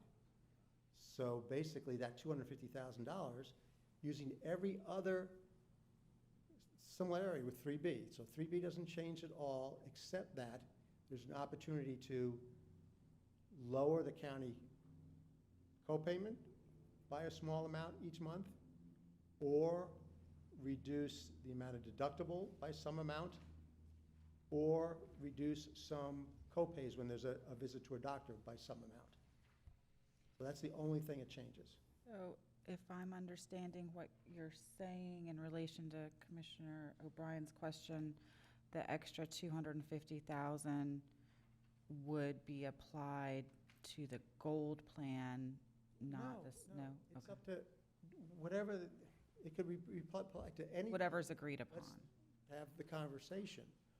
All I'm basically talking about is an aggregate division of the increase, Okay. so that we get something closer to, when they left the room, everybody left the room last year, they thought the increase would be something in the aggregate of $800,000. And today, it looks like the aggregate is something over $1 million. I'm just saying we rejigger areas so that it gets closer to what people left the room expecting last year. That's, Okay. and that amount, to me, I'll round up to $250,000. Okay. So, a couple things. I think this is kind of like player's choice, if you will. This is the number we need to hit. How would the employees get there? I do want to say that the employee premiums are about 250,000 more. However, part of 3B is also plan changes that are another 213,000. So, if we're mixing premiums and changes to the plan, it's more like 450,000 difference. No, you can leave the same, can't you just leave the plan the same and just reduce the premium that the employee pays? We can, but then we don't have the 213,000 in savings from the plan. No, yeah, that's what, we lose the $250,000. I mean, the county taxpayer is paying that $250,000 more. That would be So plan 3A is what you're looking at. We but have ask that. the employees how to, Yep. how to mix premium and plan Okay. changes, Would you That's pull it. up, I think. do you want to take a break first, Yeah. and then we'll come Yes, back? let's take a 5-minute break because it's for everybody's safety. Okay. Thank you. Let Bob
Meeting back to order. Right, yeah, as much order as we have. Commissioner Solari, did you have further questions or comments?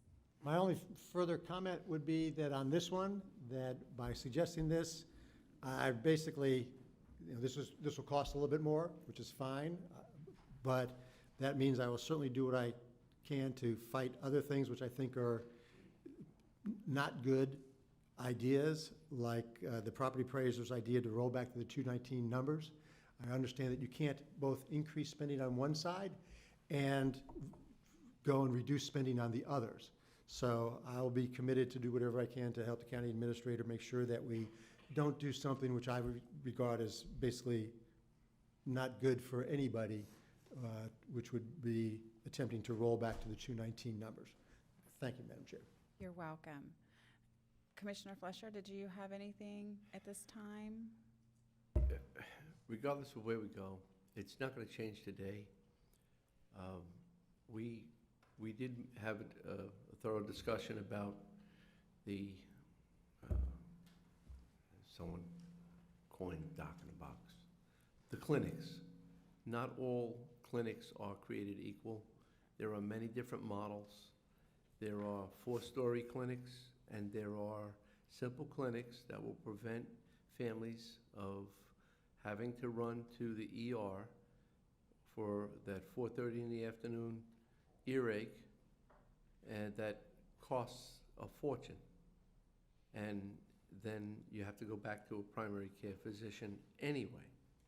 So, in essence, I think we need to have all the information on the clinics and a thorough assessment of even the smallest of models, because I believe it can be a cost-saving measure and something more for the employees to be able to go to and to be able to get served adequately without having to have a 5-hour visit at the ER and a very costly visit to the taxpayers at the ER as well, and costly to them as well.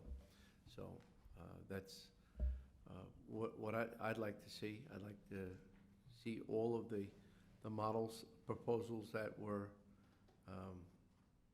developed and provided, and see what else we can do. Yes, there was some failure in the systems, but there are successful ones, and I believe that we shouldn't allow 1 or 2 failures to get in the way of doing something that's right for our employees. Thank you. I do have a couple questions and comments. I would agree with my fellow commissioners that this process that we keep finding ourselves in every several months is probably not sustainable over time or effective. So I think that we do need to look at all of our options moving forward, whether that's televisits or clinics or other types of plans, and what has been working and what hasn't been working. I mean, if we know that insurance costs and medical expenses are going to continue to go up year over year, then we should be doing something different to try to offset those versus just continuing to raise costs to ourselves and to the employees. So there's got to be something else out there that we aren't exploring. So I would agree that we need to do that. And I'm also hearing from Commissioner Solari and Fleischer and the other gentleman that we want to try to find or take a little bit of time, maybe a week or 2, to come back with some additional options and information and talk to the employees. Is that an accurate summary, gentlemen? Yes. So if that is the direction of the commission, then I would ask if during that same time, can you offer, we have the silver and the gold. And I know that the problem with having like a health savings or a health reimbursement account is that we don't have a high deductible plan. They don't qualify, although we're very close to qualifying. Can we offer a third plan that is high deductible that would allow the employees to set up either a health savings account or a health reimbursement account in conjunction with silver and gold? Is that plausible or possible?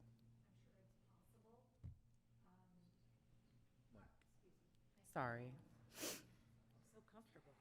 I'm sure it's possible.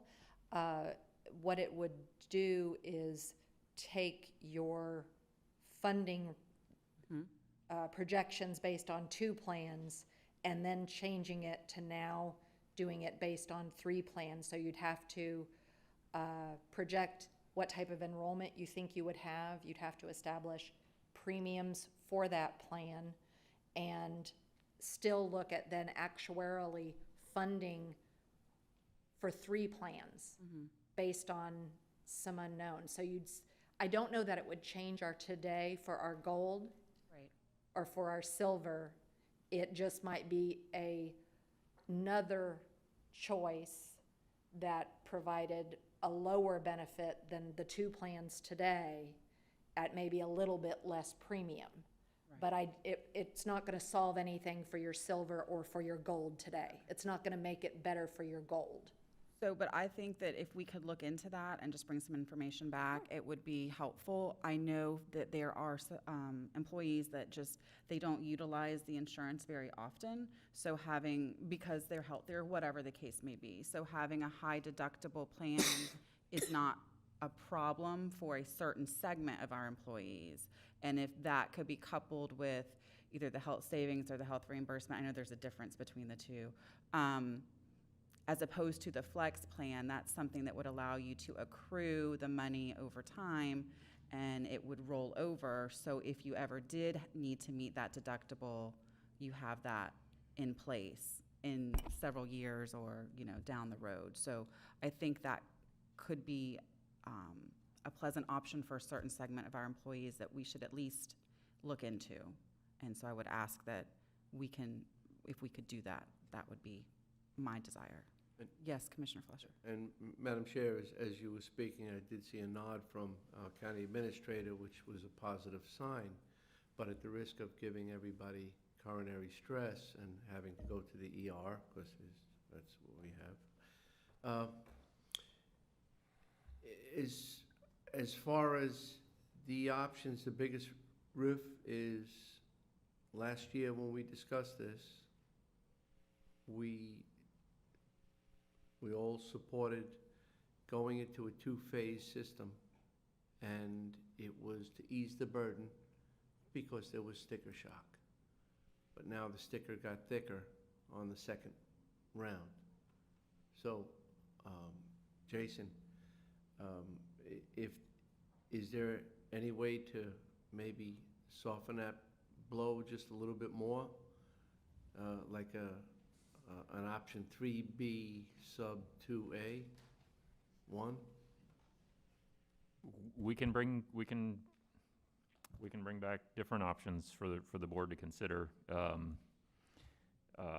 Yeah, and I think Commissioner Solari's, which I didn't really understand when he was saying it, is basically would be that the county would pick up another $250,000 from what we were planning in 2B and kind of give that back to in 3B, and kind of give that back to the employees and give them the choice of how they want to spend that, whether that's get rid of the plan changes or lower the premium increase from 3B. So we could provide some. We could discuss that with the employee groups and see, kind of what the consensus is on that. That would soften it somewhat.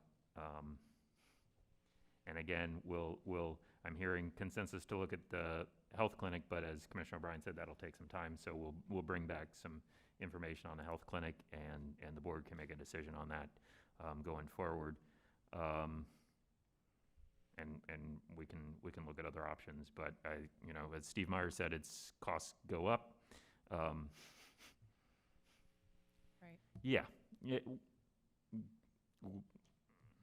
I think we get told we're not looking at new things, and the last new thing that we did, we get pounded on that there's bad customer service. So we can undo that if we want, and then we just need to change the amounts. But we'll bring back some additional options after working with the employees. Okay. Yes, Commissioner Zork. And could you include with that more information on the telehealth program? Oh, yeah. That's almost a way to, if somebody's willing to use telehealth, they would also maybe down the road be willing to use a clinic for some services. So I think that would be, the cost was not, the setup cost at 31,000 wasn't exorbitant, but if you can tell us what the, if there may be any savings with making that option available? I think it provides other options, and we had actually looked at that early on in the coronavirus time because we were worried about people not feeling comfortable going to the doctor. What we found is actually the medical profession adopted themselves, and they were doing, visits over Zoom or Microsoft Teams or FaceTime or whatever. But yeah, we can present that as one of the possibilities.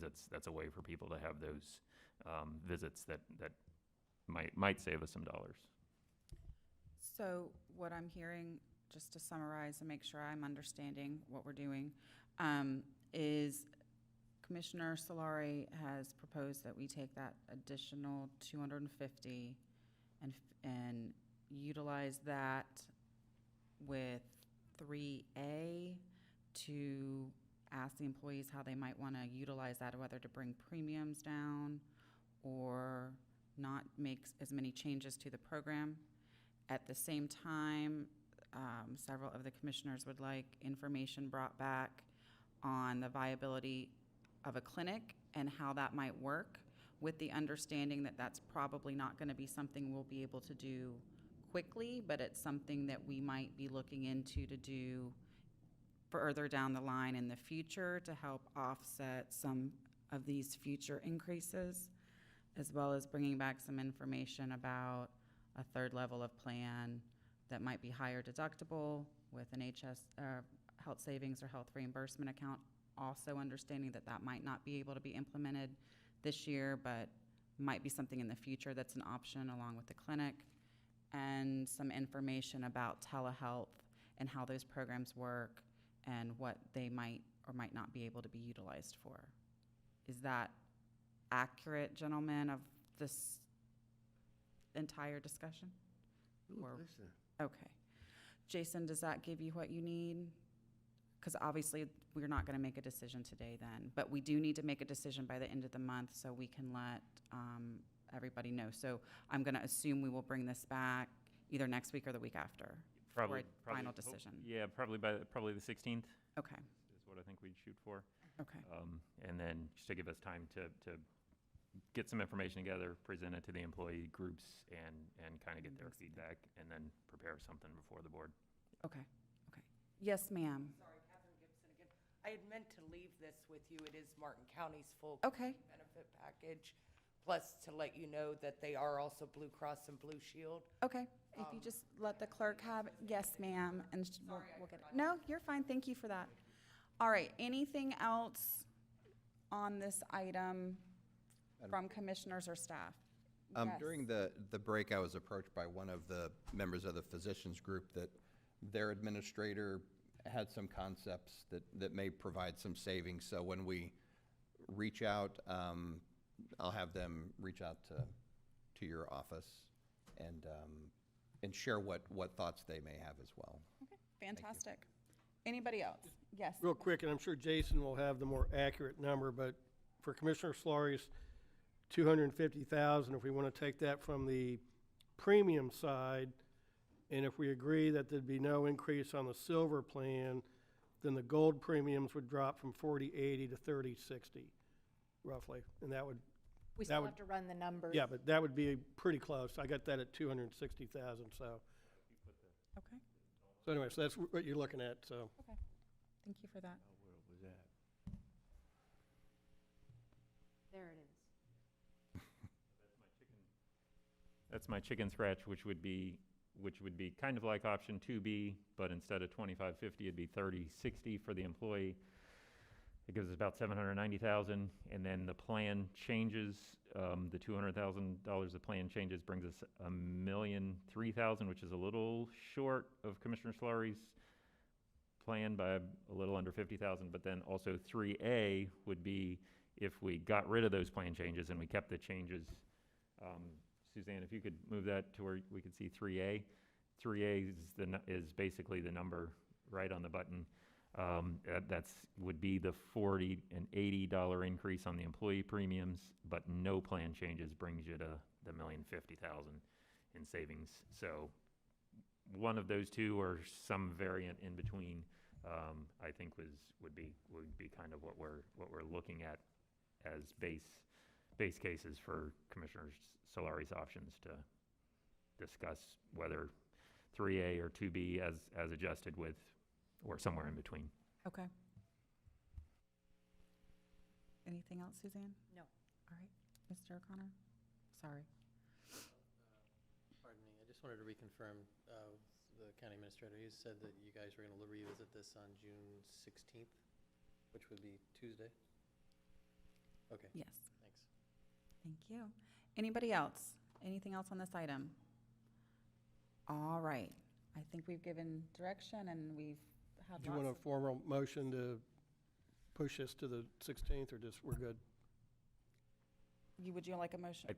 We can make a motion, then it's official. Go ahead and move that we move this item to the June 16th agenda. Second. All right, we have a motion by Commissioner O'Brien with a second by Commissioner Flesher. Any further discussion? Is there anybody online, Brian? Seeing none, all in favor? Aye. Opposed? Motion carries. Thank you.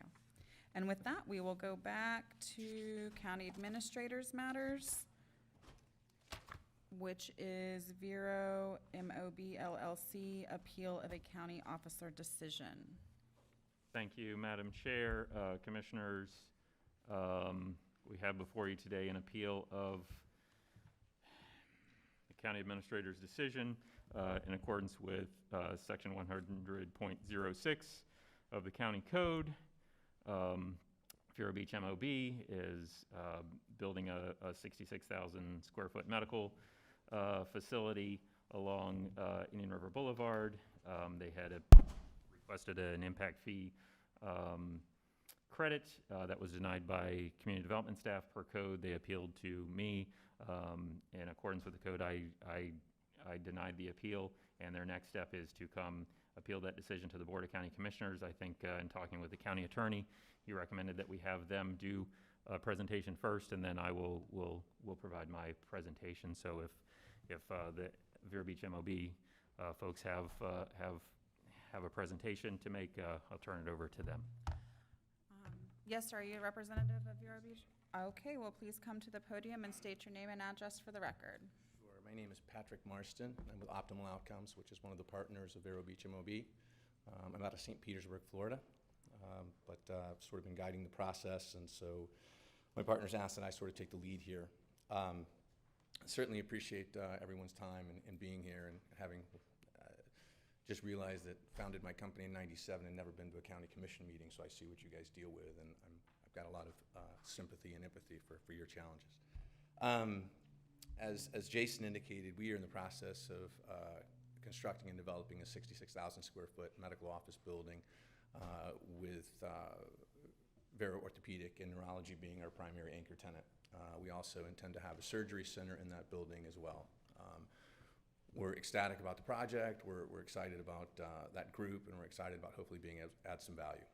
We have faced tremendous challenges through this process, and rather than get into those, the economic and the schedule burdens that we've encountered are frankly unlike anything we've ever seen before, and which sort of brings us to the point where we're at now. Without revisiting a tremendous amount of the history, I will tell you that we acquired the property in February of last year. At that time, there was already a easement access road that we share with the assisted living facility that's located adjacent to our property in the south. There was already a median cut. There was already a deceleration lane from the north, and there was an acceleration turning lane coming from the south. So the infrastructure was there. As is the normal course and as part of our oversight and project, we hired an independent traffic consultant who has national experience. They came in, they looked at the site. They indicated to us that the site as it was currently configured relative to the traffic patterns and the access on and off of Indian River Boulevard was acceptable pursuant to DOT. And so we commenced our site plan and our discussions with the county in June of 2019. That was the first meeting that we had. From June of 2019, for the next 8 months up until February, we had multiple meetings with county officials. We had multiple meetings with the traffic engineering, the site utilities folks. And during this course in time, we presented our traffic patterns, we presented our site plan without change or modification except those comments that were provided. So we had struggle and difficulty getting timely responses on some of the submittals. So finally in February, we requested a meeting, which we had. It was on Valentine's Day, and we affectionately refer to that as the Valentine's Day Massacre meeting. So 8 months into our process, and again, despite having submitted our formal site plan and despite not having any comments to the contrary, we were informed at that meeting of February this year that we needed additional traffic enhancements regarding the traffic flow onto and off of Indian River Boulevard. Needless to say, it's kind of like going to close on your house and you've got the kids in the car and you've got the moving truck in the front lawn, and all of a sudden the seller says, we've increased the price. The magnitude of the changes that were requested, and they were negotiated downward, and we frankly had no option but to agree to them, but it's $500,000 to our budget. And there's a couple of things that I would point out. The changes that were made, none of them were new functional items. They were all modifications to existing entryways, access points, median cuts, acceleration lanes, and decel lanes. And that's important because if these were project and site specific, I think we would have a different tact on it. But the fact that they are related, really indisputably, I think the traffic engineer that we're dealing with was very clear that they wanted modifications because of the increased capacity and traffic counts that would be attributed to our new project.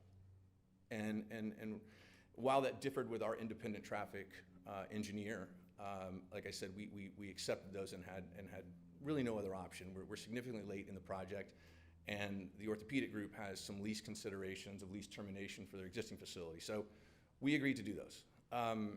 We are using MBV, which is a local engineering firm here in town, and at a point in time, they mentioned to us that there was a application for a traffic impact fee credit, which we said that would be wonderful because we're kind of looking at these things that are atypical. They came in 8 months into the process without a previously mentioned word about them. It's $500,000, and from our standpoint, they're clearly related to capacity, which is basically what traffic impact fees, my understanding. That's what those are collected for, and that's what those are supposed to be used for. So I think we want to be kind of clear on a couple of things. We're not asking for any special entitlements. We are not trying to forego paying traffic impact fees. We have always paid traffic impact fees. As I said before, I've never been before a county commission.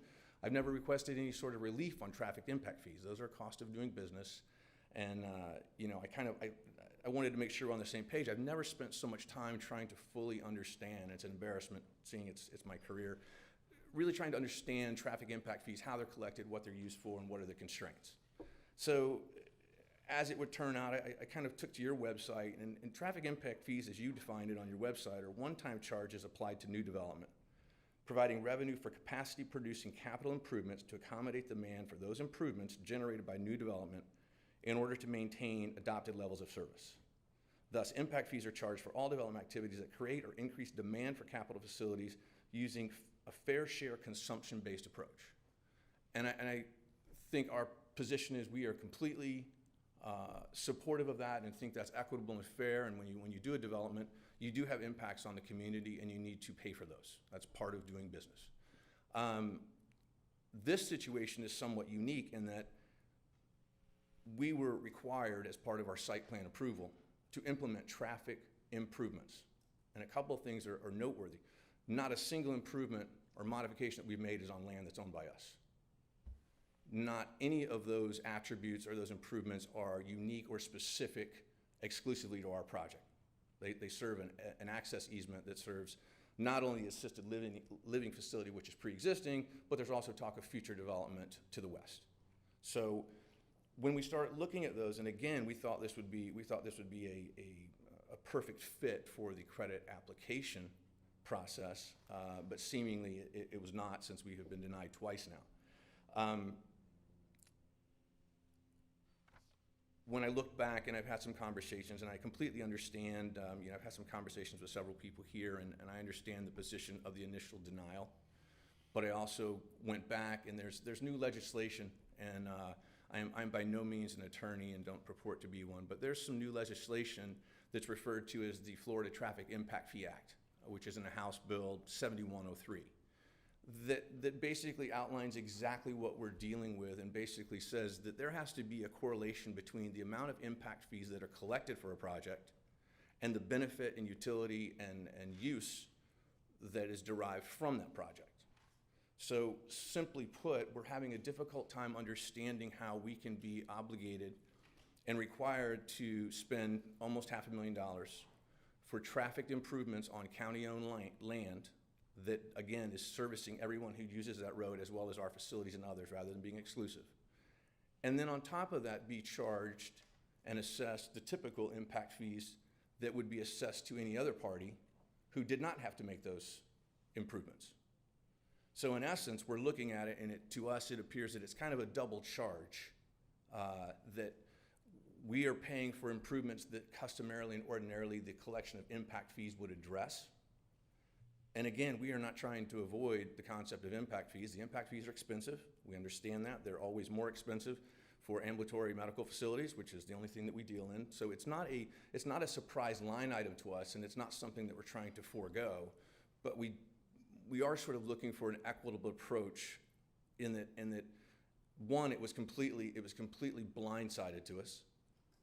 And again, having 8 months of discussion with multiple county officials and going through every protocol, every submittal process, meeting the dates and what have you, and then to find this, 2 weeks before we're trying to get on the P&Z agenda, which again delayed us further. It doesn't seem equitable to us.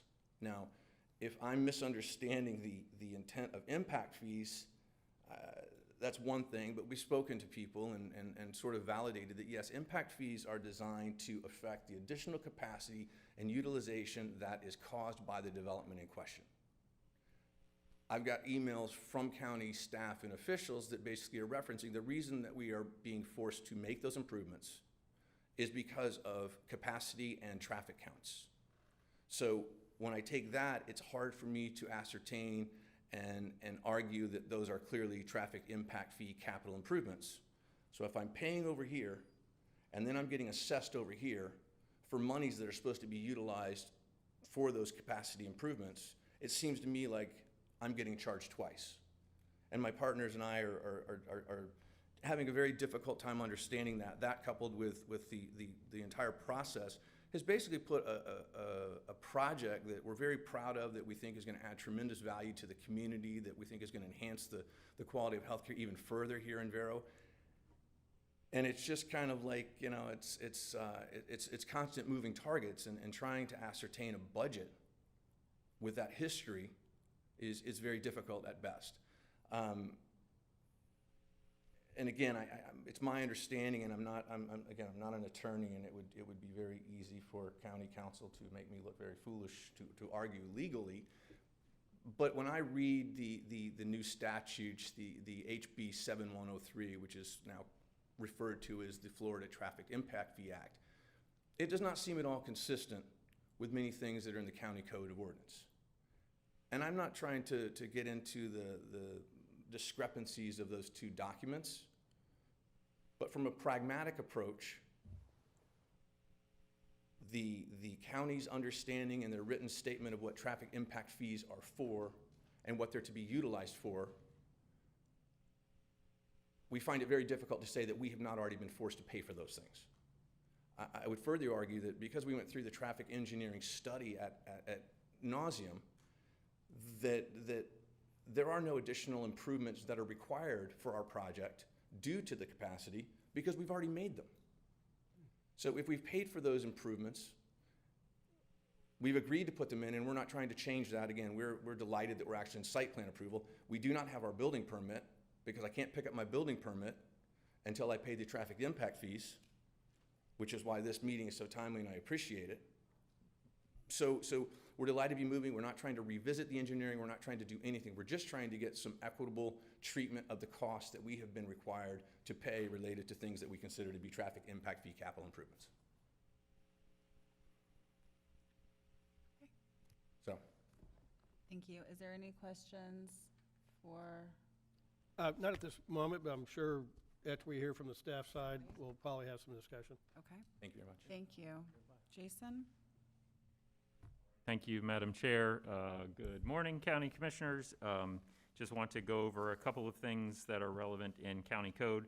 But I first want to start out by talking about, Mr. Marson raised the issue of what are impact fees for. I think if you look at what traffic impact fees are for, what we have used them for are things like widening 66th Avenue, widening County Road 512, widening 43rd Avenue around State Road 60, which is currently going on, building Indian River Boulevard in the first place. Those are things that we've used impact fees for. Just as from a big picture standpoint, just to clarify that there's a difference between widening a major roadway or building a roadway that's part of a road network system. You can look through our numerous page capital improvements program, and I don't think you'll find too many projects for turn lane, XL lane, decel lane, outlined as projects funded by impact fees. So that's just the big picture thing. And I also want to clarify something that, I've heard from some folks interested in this project, and I understand, something that's, that may have been a surprise and a change to their budget. However, I heard there was a surprise impact fee increase of $500,000. The impact fee is the same. It's been the same the whole time throughout the project. So I just want to be clear on that these are roadway improvements that are to be paid, that need to be put in for safety and operational purposes, that are not impact fee related. So just quickly go through the timeline. Scott, I don't know if you want to give me the mouse or if you want to, will it work from here? Oh, so here's the timeline. April 21st, they submitted the application fee application for credits. Community Development denied that based on ineligibility per Section 101004 of the County Code. On May 12th, the Vero Beach MOB appealed that decision. And on May 17th, I rendered my denial based on ineligibility per 101004 County Code. And then on May 19th, they appealed to me. So here we are today for the board to consider this appeal. So want to talk about, as part of the site plan approval process, Vero Beach MOB was required to install certain site-related improvements. I don't think it's relevant to the situation at hand, but there was discussion about the delay. There are reasons for that based on inaccurate, incomplete information that had been submitted to us in the initial approval. I don't want to go any deeper than that at this time. But when we got the traffic impact fee study that showed the data that we needed, it showed that there was a need initially for a signalized intersection, potentially. So we said, well, that's a very significant cost, and we tried to find another safe solution. So what staff landed on was something that was basically to install a northbound acceleration lane for people turning left out of the project at the peak hour in the afternoon to get on to Indian River Boulevard safely. Don't have to remind anyone here of a recent tragedy earlier this year on Indian River Boulevard about a mile away from this location. And we have had some safety concerns in that general area, so much to the extent that we currently have a project to realign 37th Street and Indian River Boulevard, about $1.5 million intersection project, which is about a half a mile south of this location. So in order to provide separation, there's a pork chop, which is a traffic separator. I'll show you these here just in a moment, and then extension of the existing southbound right turn lane. There is a right turn lane heading into the facility, however, based on changes in traffic counts, that just needed a minor extension. So here's a little picture of that, so you can see the improvements in orange here. So the facility is down here on the left side, parking lot, access road, and the shared driveway with the assisted living facility that is just south. So in orange, you can see first the extension of the right turn lane southbound, And then the Excel lane for those folks making that movement left to go northbound onto Indian River Boulevard. And then the blue there is the pork chop, which is one of those raised triangles to keep the traffic separated. So that was included as a condition of the site plan approval that was approved by P&Z, I think, in March. So just want to go over what the county code says. So 101004 is the section that governs impact fee credits overall. So I've put the whole code here, but I won't bore you with reading the whole thing, so I've bolded the relevant parts. So 101004-6A states that no credit shall be given for site-related improvements. So these are site-related improvements. I'm going to go through some examples of some other projects that have had site-related improvements, and then show some examples of projects that have non-site related improvements as well, so we can differentiate them. So B goes on to state that site-related improvements include but are not limited to the following. 1, access roads leading to and from the development, acceleration and deceleration lanes and right and left turn lanes leading to those roads and driveways within the development. And 5, traffic control devices, including signs, marking, channelization, pork chop I would say, and signals for those roads and driveways within the development. So basically, acceleration lanes, deceleration lanes, right, left turn lanes, traffic control devices are excluded from receiving traffic impact fee credits explicitly, and I have that is emphasis added where the bold is. So that is what states in county code. So the required site-related improvements meet those descriptions in 101004.6. Therefore, the improvements do not qualify for traffic impact fee credits.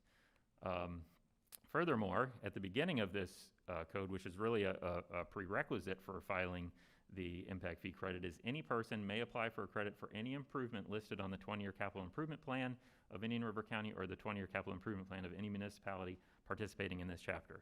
These improvements are not in the county's capital improvement plans. They're not in our long-range transportation plan from the MPO. They do not meet that. So in addition to them being ineligible as site-related improvements, they are also ineligible because they are not part of our roadway network that we are planning to improve or build or widen in the 5-year CIP or in the 20-year plan. So that is 2 reasons why the impact fee credits are not eligible here. Here, 101004-6C states no credit shall be given for improvements unless such improvements meet an expansion need of the county's road network system and is identified either in the county's 20-year transportation capital improvements program. So that reiterates what 101004-1 said, which buttresses the argument that these credits would not be eligible on their face because they're not part of the county's capital plan. As you know, we have plans for what roads we're going to build and going to widen over the next 20 years, and those are placed in our 5-year capital improvements plan as they become closer, and these improvements are not there. So something that's not directly related, but is illustrative of the intent of the code is where we do allow for traffic impact fee credits for non-site related improvements. But in that it says when you are looking at a non-site related project, you can do things like construction of new turn lanes, however, not related to the project site. So purchase and installation of traffic signalization, including new upgraded signalization and other traffic control devices, not related to the project site. And then construction of curbs, medians, and shoulders, not related to the project site. So even if the improvements are not site related, if they are non-site related and they relate back directly to the site, they are not eligible.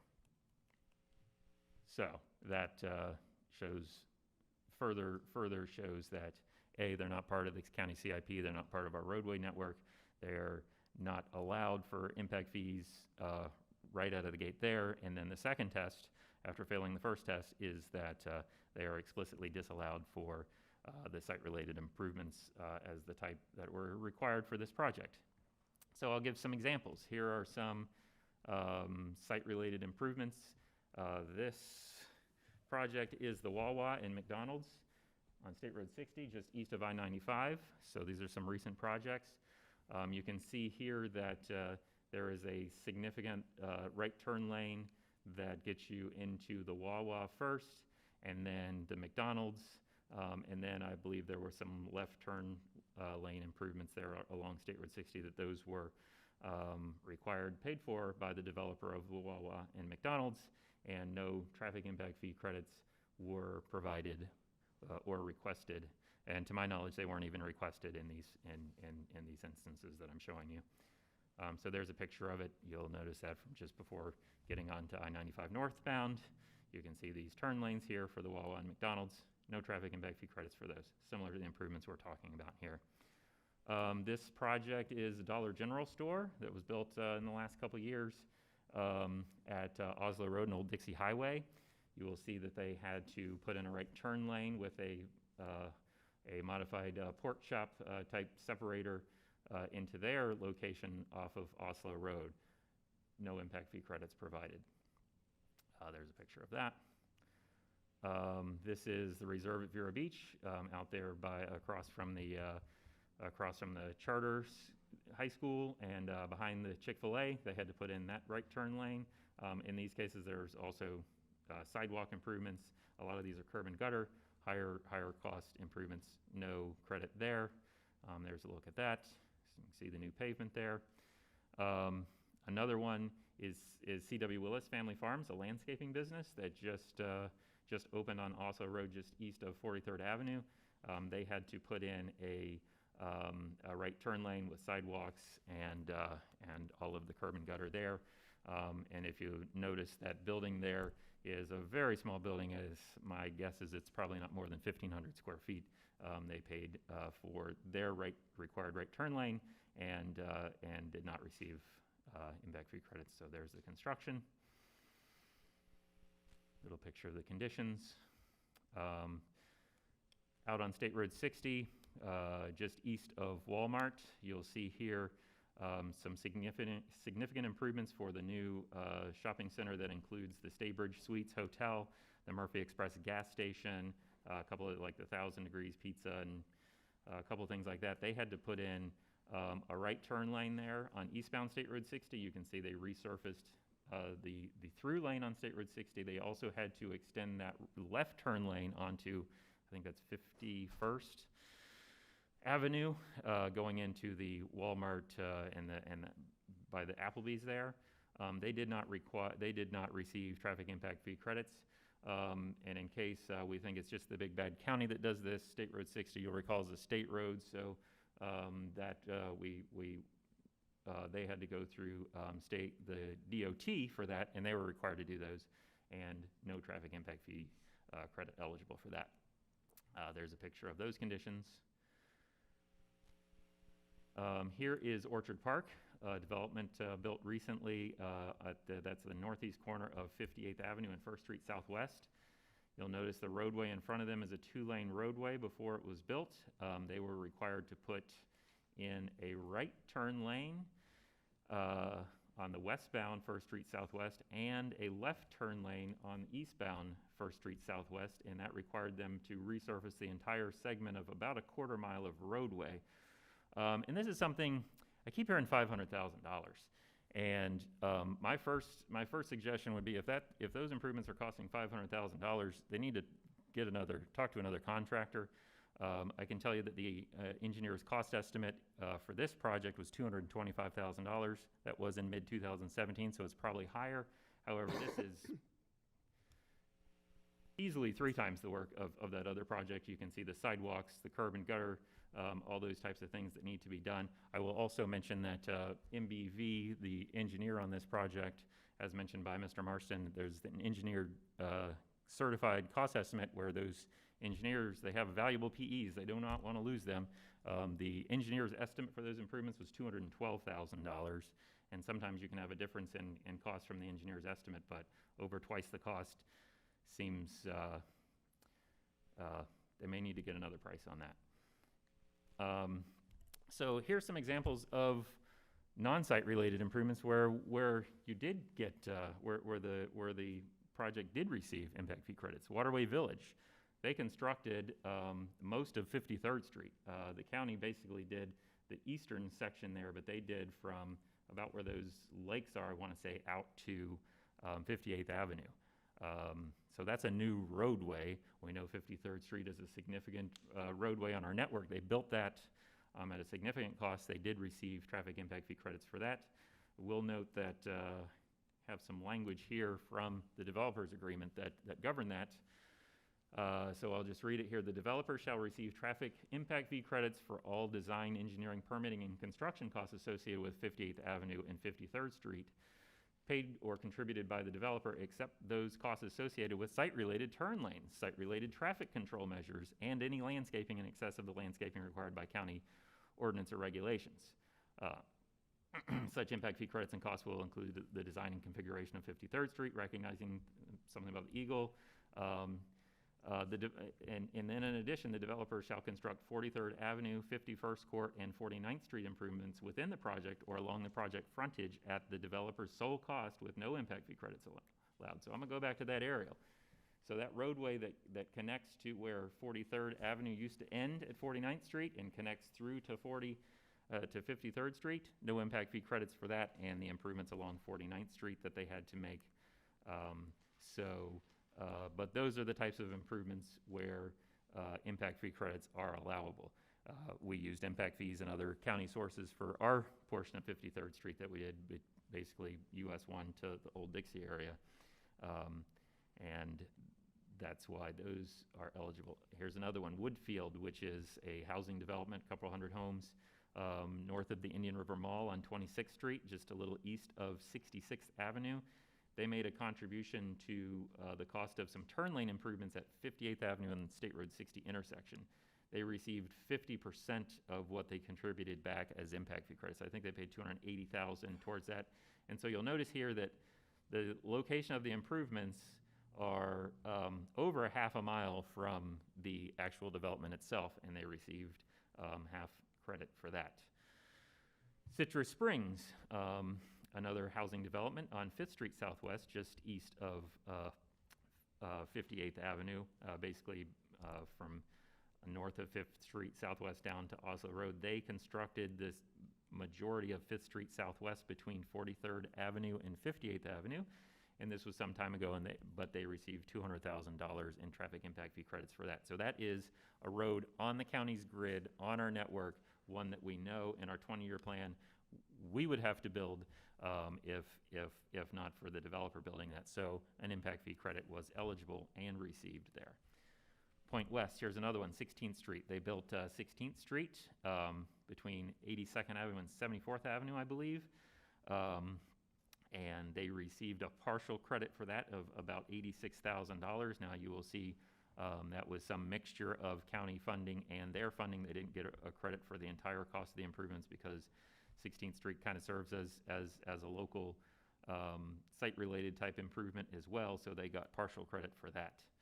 So those are just examples of what is eligible for traffic impact fee credits and what is not. And the situation here is that for the two reasons stated earlier, the improvements that are required, the turn lane, the minor turn lane improvement, the Excel lane, and the pork chop are not eligible for reimbursement. Staff recommends that you deny the appeal for the reasons stated.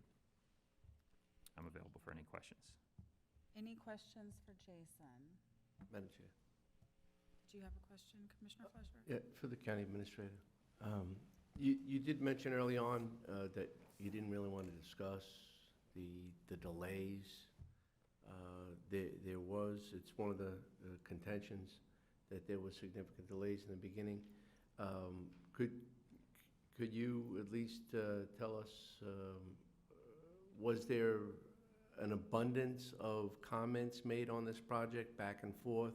And was there a delay in response to those comments, and were they diverse? Not just specifically with the one that we're talking about. So in other words, I just want to ensure that we did not delay this project, that we did everything we could to ensure that the project moved forward. Yes. And I understand that every project has multiple comments. Nothing comes through perfect on the first shot. Correct. So there frequently are comments, and I believe staff, correct me if I'm wrong, but we had the initial traffic methodology meeting in June of 2019. Maybe Scott, if you could pull that PowerPoint up. I've got some slides on that.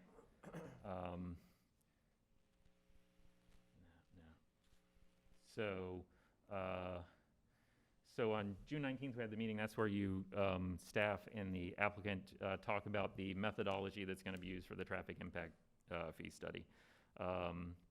So following that, in September of 2019, the county received the traffic impact study.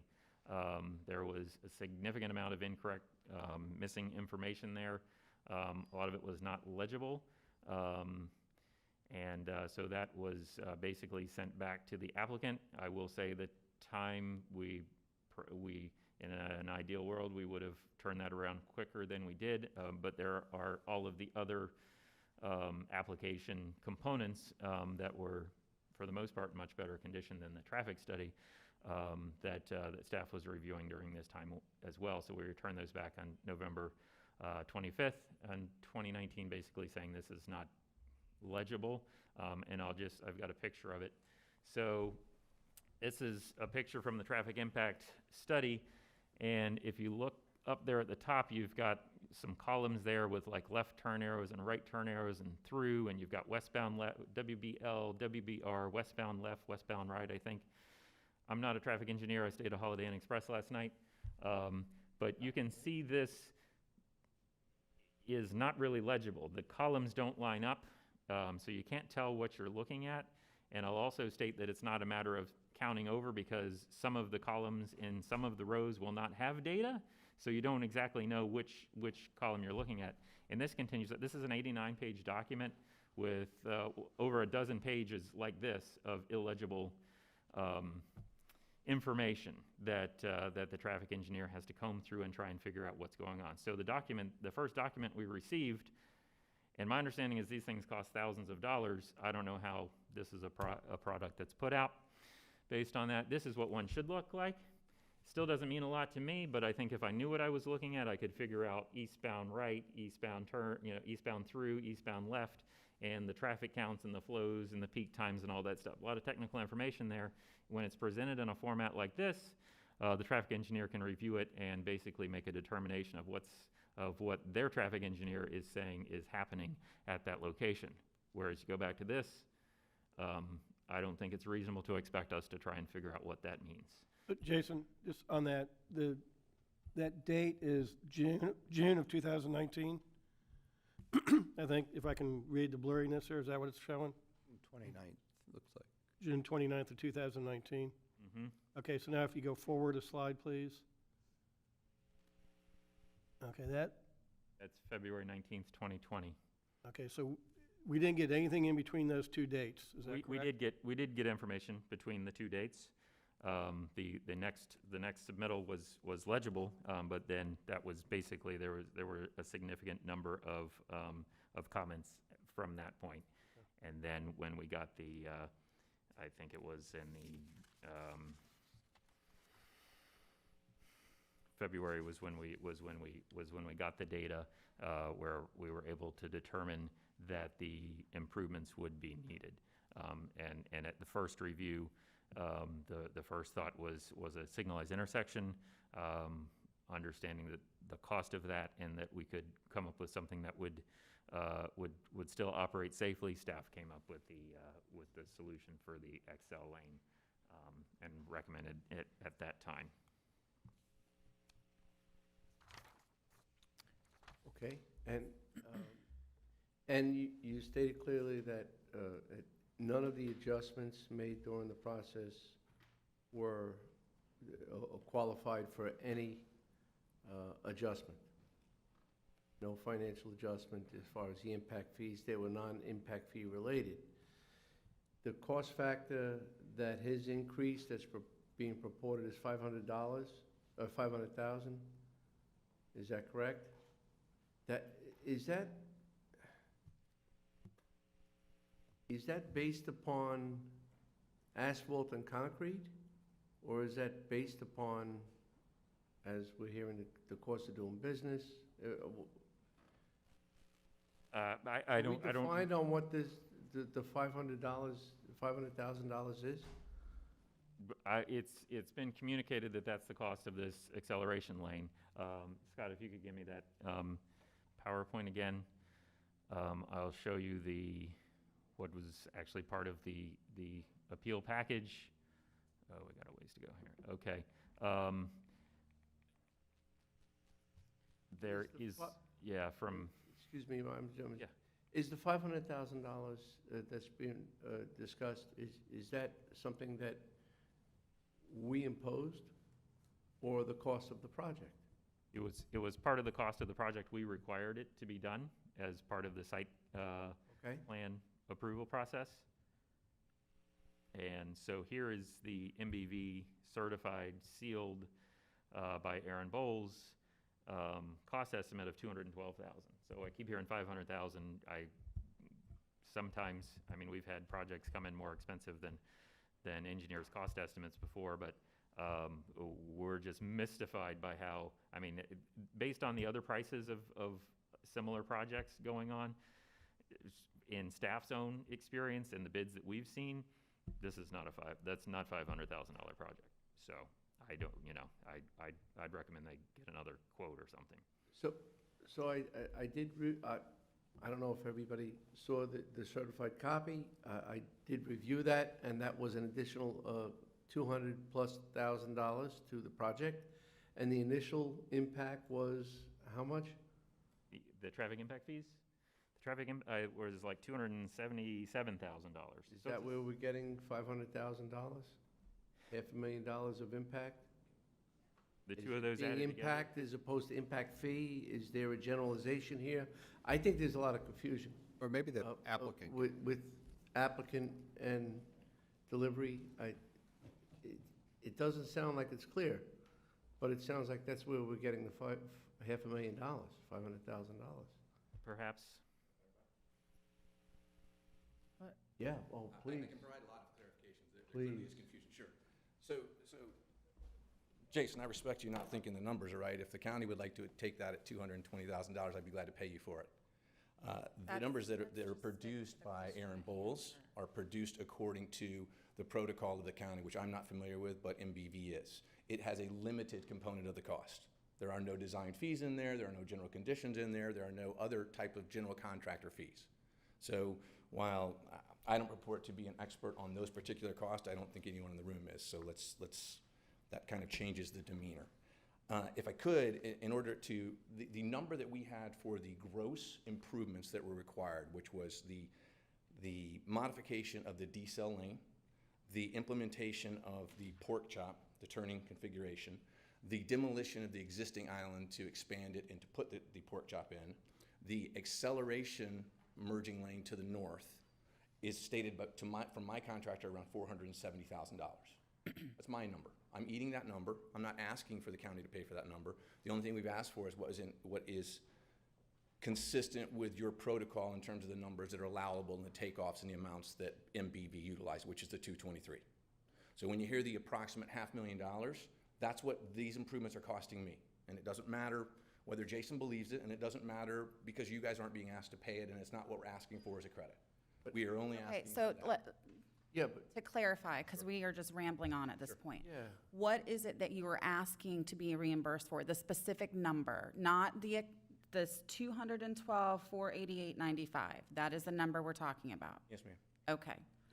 Commissioner Flesher, does that clarify your question? And again, Patrick's here.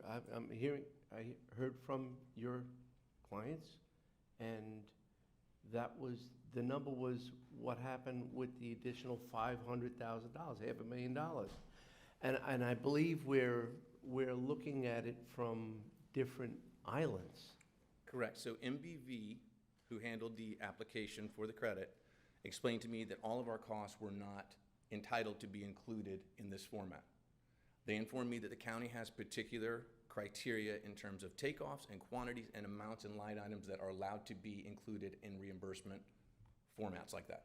So I said, okay. So in other words, MBV was telling me, you are not going to get reimbursed for all the costs associated with these required improvements. You're only going to get reimbursed for these components. And I said, well, that's better than zero. So that's where the 223. My contractor, when he prices these drawings out, okay, and the bill that I'm going to receive to make those modifications is $470,000.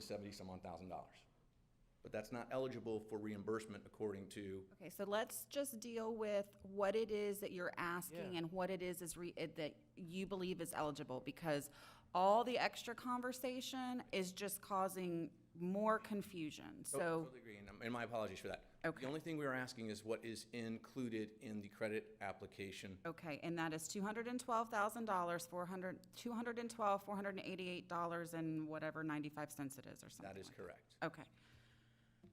So, from my perspective, you have stated a couple things. One of those is in relation to House Bill 7103. Your application, you said you started this whole process February of 2019. We bought the property in February. We started the process in June of 19. Okay. So the effective date of House Bill 7103 was not until June 28th of 2019. So when you purchased the property and started the process, that wasn't even an effective law, right? So, Correct. so set that aside. For me, irregardless of whatever the delays and timelines and those types of things that have happened, that is a separate issue from the reimbursement of the impact fees. Agree. So whether it took longer than it should have is not related to the impact fee credit situation. What is related to the impact fee credit is what our code says. And it seems to me, after reading our code, that it's pretty clear that these types of improvements don't qualify for an impact fee credit. And if we as a commission want to change the code, I'm fine with that. We have a process to change the code. But granting an exception in this situation is going to open us up to having to grant further exceptions for other projects that have been done or are in the process of being done that I don't think is appropriate at all. I believe that if there is a problem and if other commissioners feel there's a problem with our code, then it's behooving to us to change the code and start that process. That we look at codes and ordinances constantly and update them based on legislation, and if that's where we want to go, that's fine. I don't believe that this is appropriate for an exception because when the project started, this is what the code said. And you were aware of that as when the project started. So I don't see an overriding reason to make an exception beyond what has already been said by community development and the county administrator. That's my opinion, and I would be happy to hear from my other commissioners. Commissioner Zork. Yes, hi, thank you, Madam Chair. So the 10-10-06, the current date on that ordinance is 2005. I believe I saw somewhere it was reflective of rules in place as of 2005, unless somebody has a different date. That was at the bottom of the last page of that section, but let's just say it wasn't in effect in 2019, the language. I had brought up at a meeting in probably early January when we received notice that the impact fee consultant was going to be bringing forward our new rate structure, and I said to Jason, wouldn't it be a good time to incorporate, and it may have been Dylan too, I don't remember, to incorporate the 2019 changes. Now there's 2020 changes, that's we're not dealing with those. The 2019 changes, there was no appeal, this was not in the works at all, it's just a housekeeping item, shouldn't we do that? I don't know where we're at in moving that forward. I know there's been some discussion on the 2020 changes on the portability that Dylan's worked on, and we've spoken with the bill sponsor on that to make sure we get the correct language in there. So all the illustrations that the account administrator brought up were great, but they were all what I say pre-2019 or House Bill 7103. Some of those may or may not have been eligible for the rule changes in that statute change.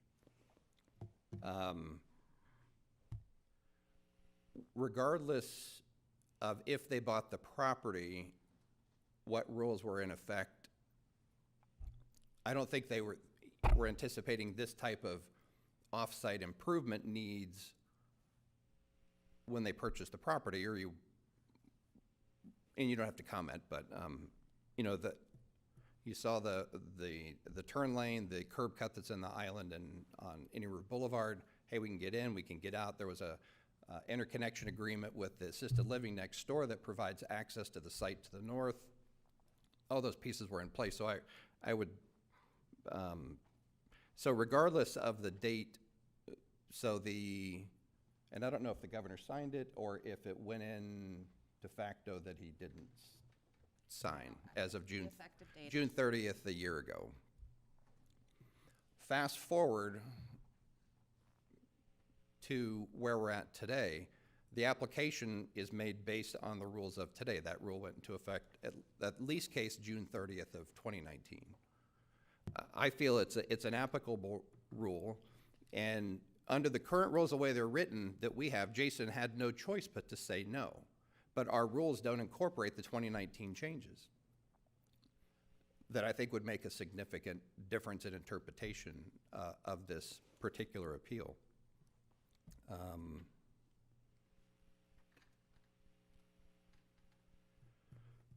So I feel that if they weren't in a time crunch because so much time had been lost through the process, and this is coming from members of the practice. I have had conversations with Patrick over time, but you know, the doctors there don't understand, one, why does it take so long? Why does it take so long when we submit a comment to get something back?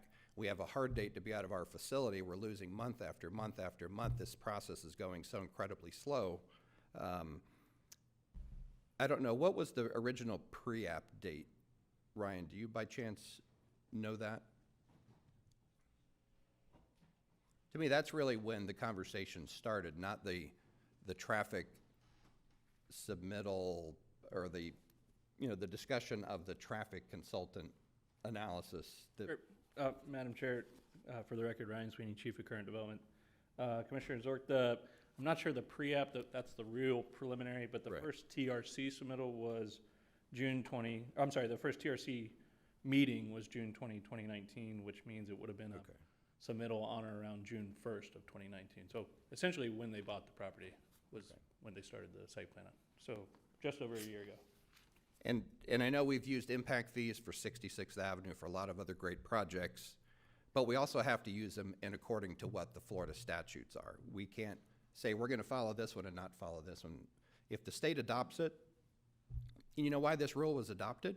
Because of interpretations around the state, not just here, but around the state, where there was confusion and lack of direction. So that was the crux of why this bill was put forward, so that these types of situations didn't come up.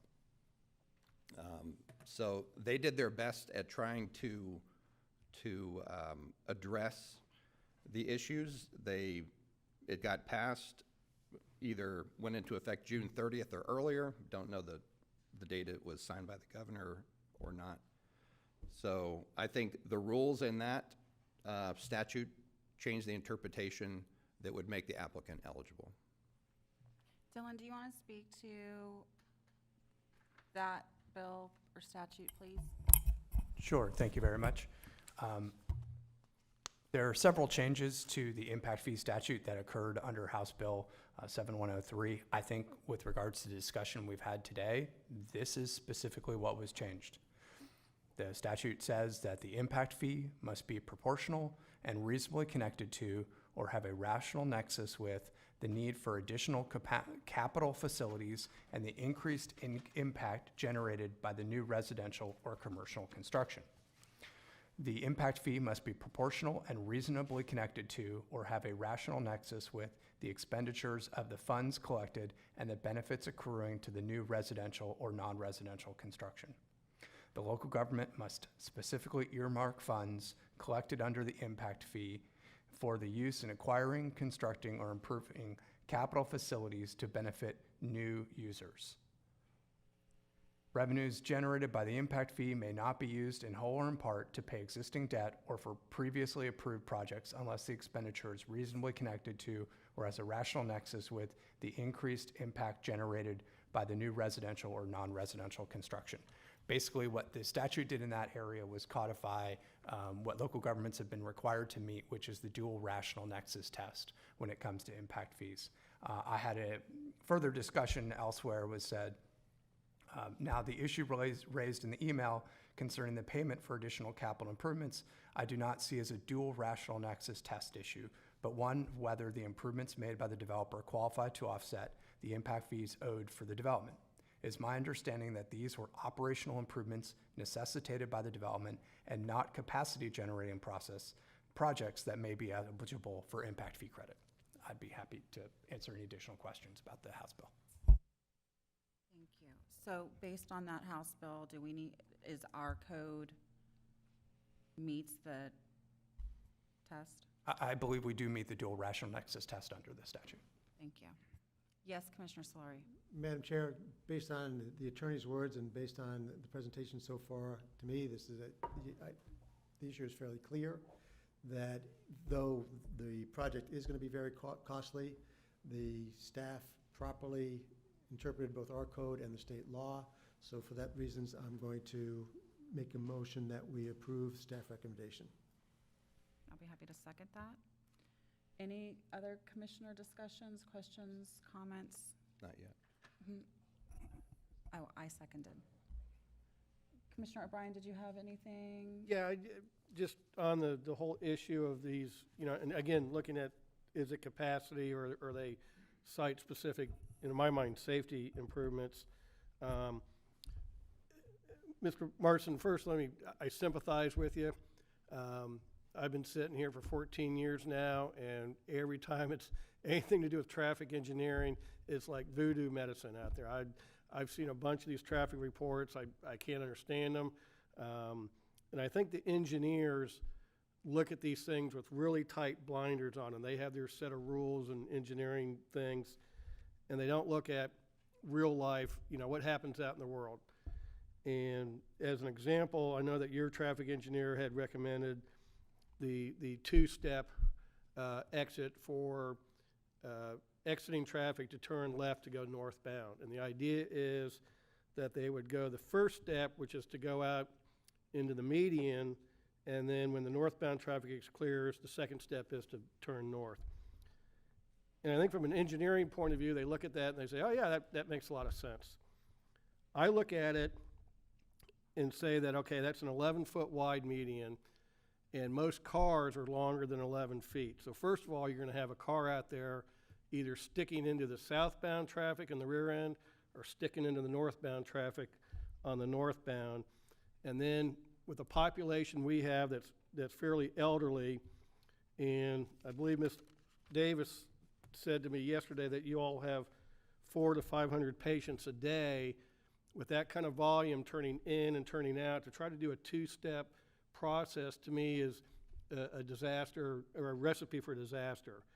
And so when I look at what staff proposed, in lieu of a traffic light, which really I think would be the safest thing, to move those cars out safely to get in, particularly the northbound, a traffic signal there probably would be the safest thing. But I think what staff has presented is a safety alternative to where you clearly delineate the left turn inbound traffic and then a channel for the outbound northbound traffic with an acceleration lane so they can get up to speed and then merge into the northbound traffic safely. To me, those are clearly safety improvements and not capacity related. Just because we have an acceleration lane doesn't mean that Indian River Boulevard can now handle more cars from a capacity point of view. It's just that folks leaving your facility will have a safer way to get out and head northbound. So when I look at it, that's what I see. I see these as more safety improvements, site-specific safety improvements, and not generating additional capacity. So with that, I'll be supporting the motion. Again, I think with Dylan's interpretation of 7103, and our code is pretty clear that these type of improvements are not eligible for a traffic impact fee credit. Thank you, Madam Chair. Thank you. Any other comments? Can I respond to any of the things that Dylan brought up? Sorry that. You get one moment. I'm going to let Commissioner Zork ask a question of staff, and then I'll give you the opportunity. Commissioner. Okay, so the ALF, which shares the same entrance, let's say tomorrow they walk in with an application for Phase 2 for 300 beds. They get a free ride on this applicant's expense.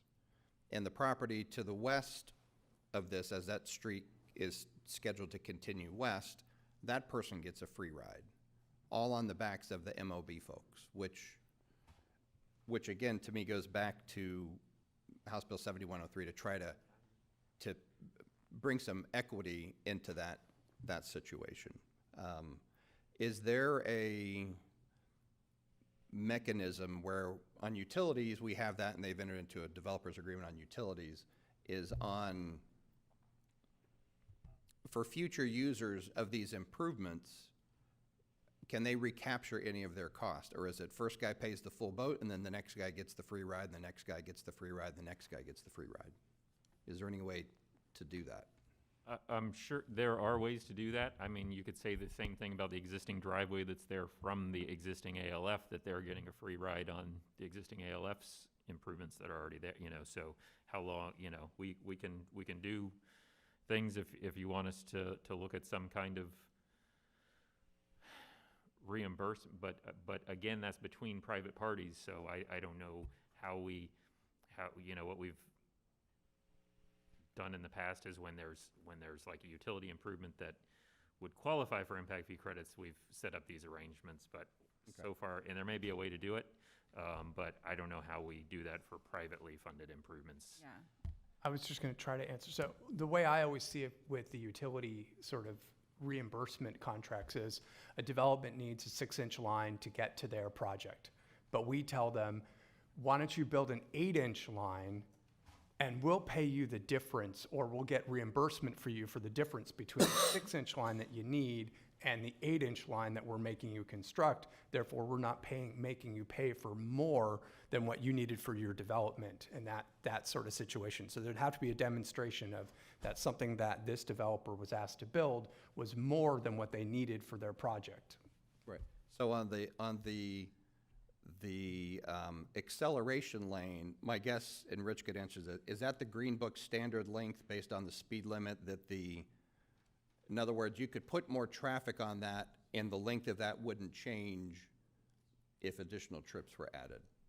On the acceleration lane going north, is that the Green Book kind of footprint that based on the speed limit, it gives you the length?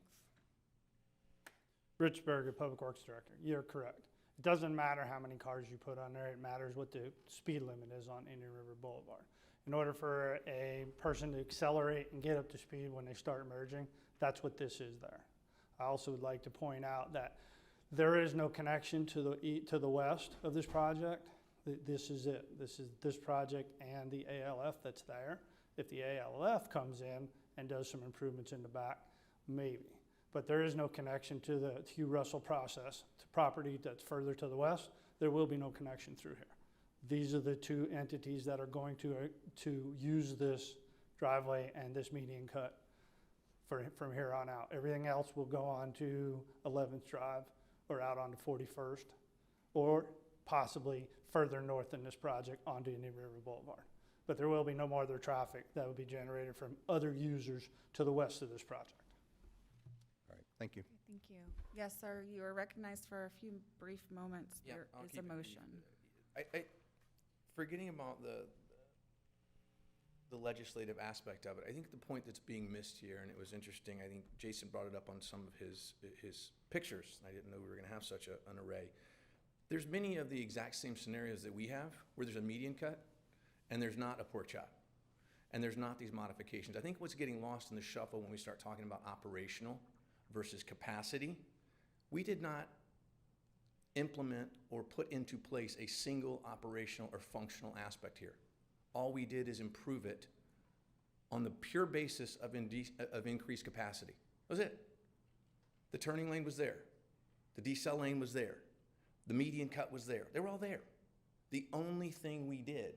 So those are things that are site specific, that you need that turning lane to get to your property. It was there. I didn't need it. You need the median cut to be able to turn left and right for your property. I didn't need it. It was already there. So when we bought the property and we hired a third-party engineer who specializes this on a national basis, he said the property and the traffic flow as it currently exists is good to go.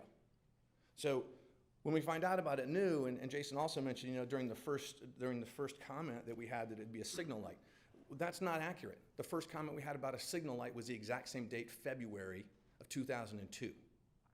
So what's getting lost in the shuffle isn't whether or not this is related to the project. They were already there. So I'm asking someone to explain to me if all we had to do is extend lanes or increase the width or extend the decel lane, which the county apparently just put in and it wasn't done at the right dimensions, which I'm paying for. If those things were done, what could they possibly be done for if it wasn't from the increased traffic flow from the project, which is clearly and undeniably a capacity issue? I didn't put a bridge in to access my property. I didn't put an access road in. They keep saying it's site-specific. There's not a single one of these things that one wasn't pre-existing and that isn't even actually touching my property. Not one.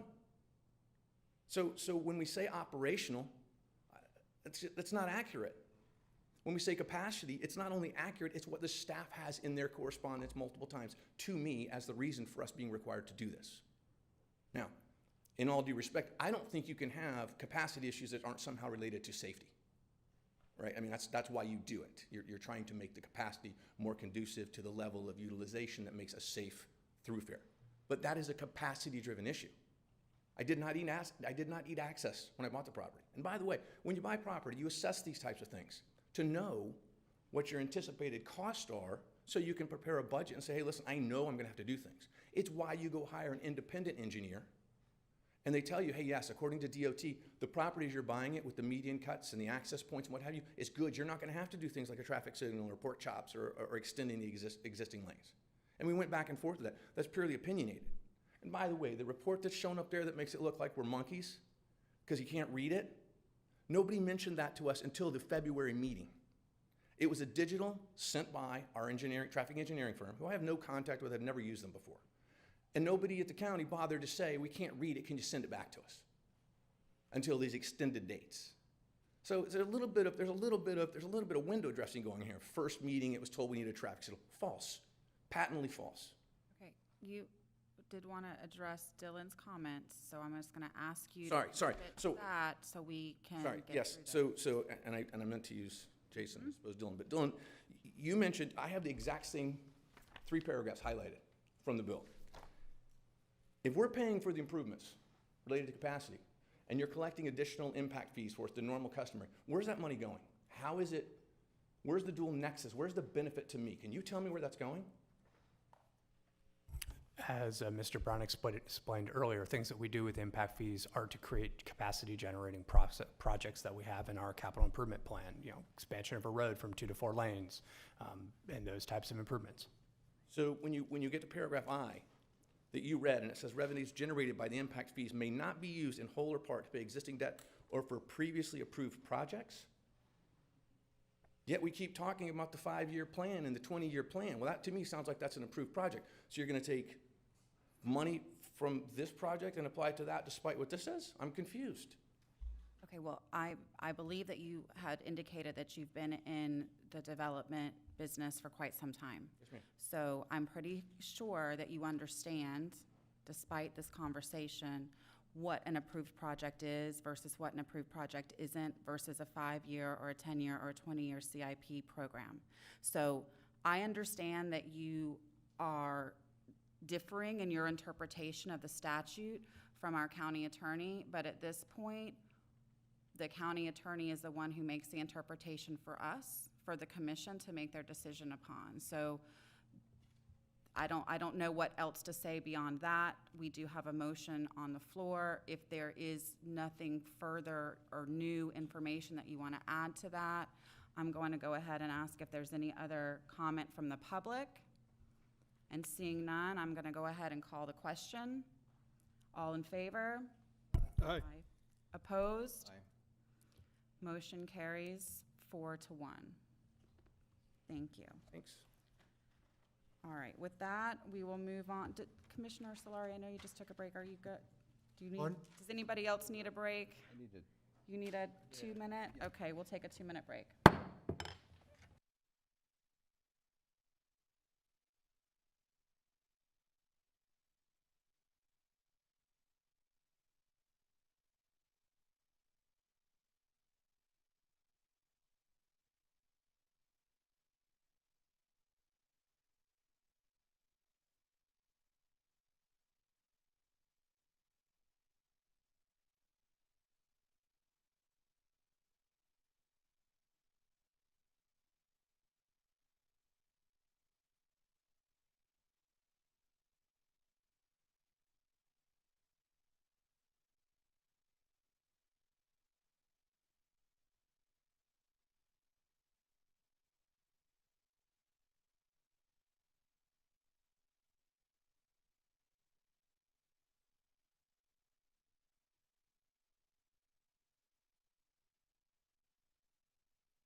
Here, we will go ahead and call the meeting back to order.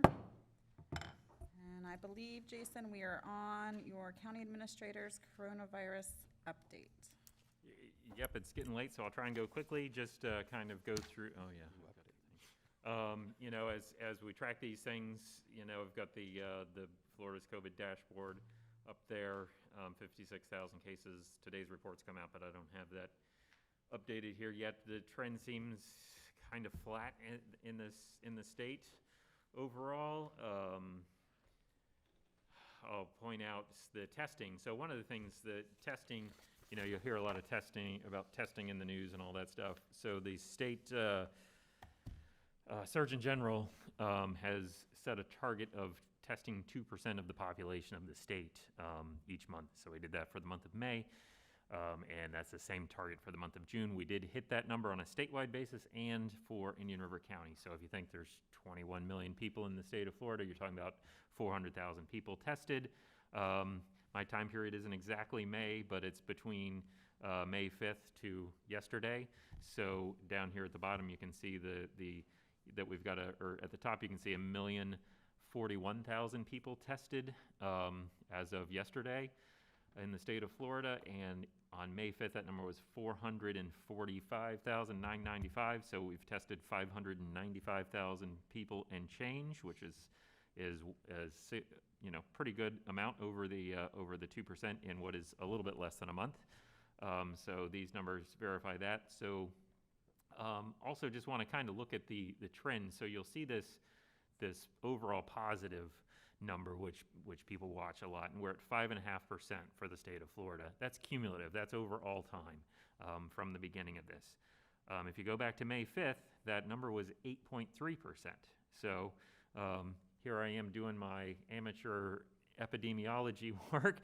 So I subtract the numbers between that last time that I talked to you about this and today. And so of the 595,000 tests, we have 56,830 that are positive compared to 36,897. So we had a little under 20,000 positive over that time period. So to me, the time period prior to May 5th, the positivity rate was 8.3%.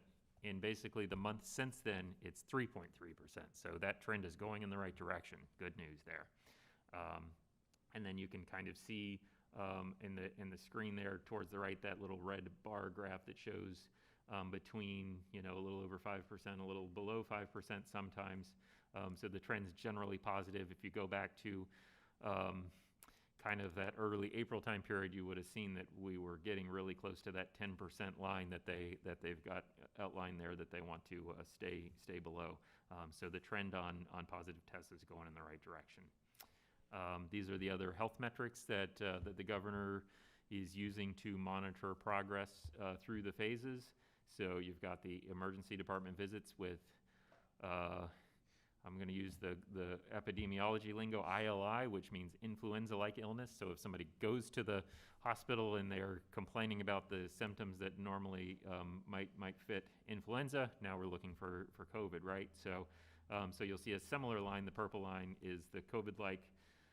Those are in slight downward trends. The documented new cases seems to be going up slightly, but that seems to also be aligned with a decrease in the positivity. So we are testing more people than we were a month ago. So we expect to receive a higher number of positives even with the same amount of infection rate underlying. So what we have happening is the total number of cases is going up, but the percent positives going down. So those are kind of conflicting measures, and it's over my head, but we would expect an increase in cases. I don't know how much, but the positivity trend is decreasing. Indian River County, we have been pretty fortunate here that our case counts have gotten very low for the month of May. I will say we have had a little increase in the last week or so.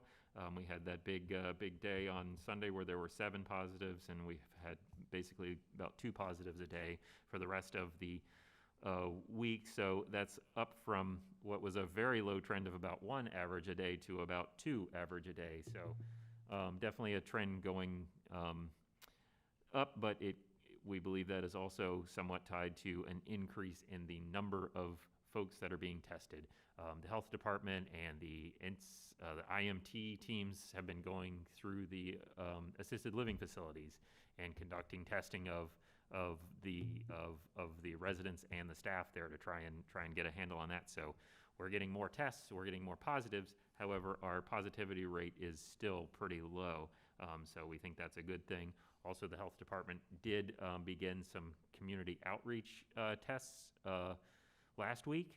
They went to Wabasso and did some testing of the Wabasso residents. I think they are working to set up some more of those in Fellsmere and Gifford are the next target areas for underserved areas to make sure that people that might not be able to get to a testing site as readily as some other parts of the community, that they are getting to them. Our fire rescue folks are working with the health department to administer some of those tests as well too.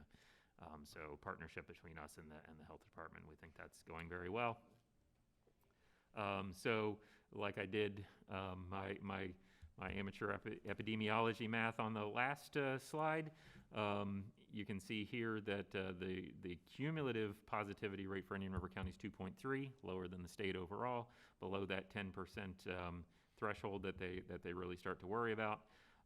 Back on May 5th, we had 98 positive and we had a 4.8% positivity rate. So doing my amateur epidemiology, we tested 3,830 people in this month period, which you'll notice is over 2% of our county population. We had 35 positives, so that implies a 0.9% positivity rate in that last 28 days. So you can see the trends there. Not really seeing anything problematic, seeing a slight increase in documented cases, but that positivity threshold staying below 1%, which is a very good place for us. These are just the daily totals, so you can see on Sunday, or was that Saturday, where we had the spike of the 7, but everything else has been 1, 2, or 0, and we think we are having pretty positive results overall. So with that, we had some new changes in county services that started yesterday. So the county administration building here, as you know, we did not ever close the building department, utilities, planning, public works, but we did closed in-person business. We were doing those online, over the phone, through the drive-through. Leave your building permit in the box outside, call the number if you've got questions. But we have added the ability to have in-person appointments via our website. I'm sorry. And if we go here to the next thing, so right at the top of the website, and if I could get Scott's help to click on that link, you can go to the Schedule Appointment button at the county's website. And just to walk you through it, first you get to this landing page. We encourage you to wear a mask, do your social distancing, leave your friends and family at home. Please don't bring the whole family to pay the water bill if you don't have to. Wash your hands, stay home if you're sick, and then you click yes, I agree, and then you can schedule an appointment for our various areas. So we got building, fire. So building, Scott's clicked on. So if I've got a question, I want to do I can do a building permit, and then you get this little window and say, oh, I want to do Monday at 8:30. You put in your name, phone, and email, and you've got that set up. We'll send you, nice little reminder. If you are struggling with the technology on this, we do have the phone numbers at the top there, so you can call those departments if you don't want to go through this process of establishing those appointments. Staff can book that for you over the phone as well. So I want to thank IT staff and all of the departments that are involved in getting that all set up in a quick turnaround time. If we could go back one more slide, Scott. Oh, yeah, I guess I can do that. Here we go. So in addition, we've opened some other services like Veterans Services Office for appointments starting yesterday. You can get those appointments set by calling 226-1499. Our libraries we have also opened effective yesterday, all 3 of them. The main library, North County Library, and Brackett out at the Mueller campus. Those are for 1-hour appointments for people that need to use the computer for essential business. We have some folks that use those computers because they don't have computer equipment or internet service at home. And since we are serving a population that may not have internet service at home, we have phone numbers that those folks can call.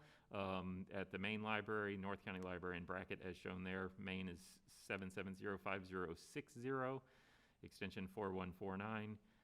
North County is 589-1355, extension 4522, and bracket is 226-3080, extension 4564.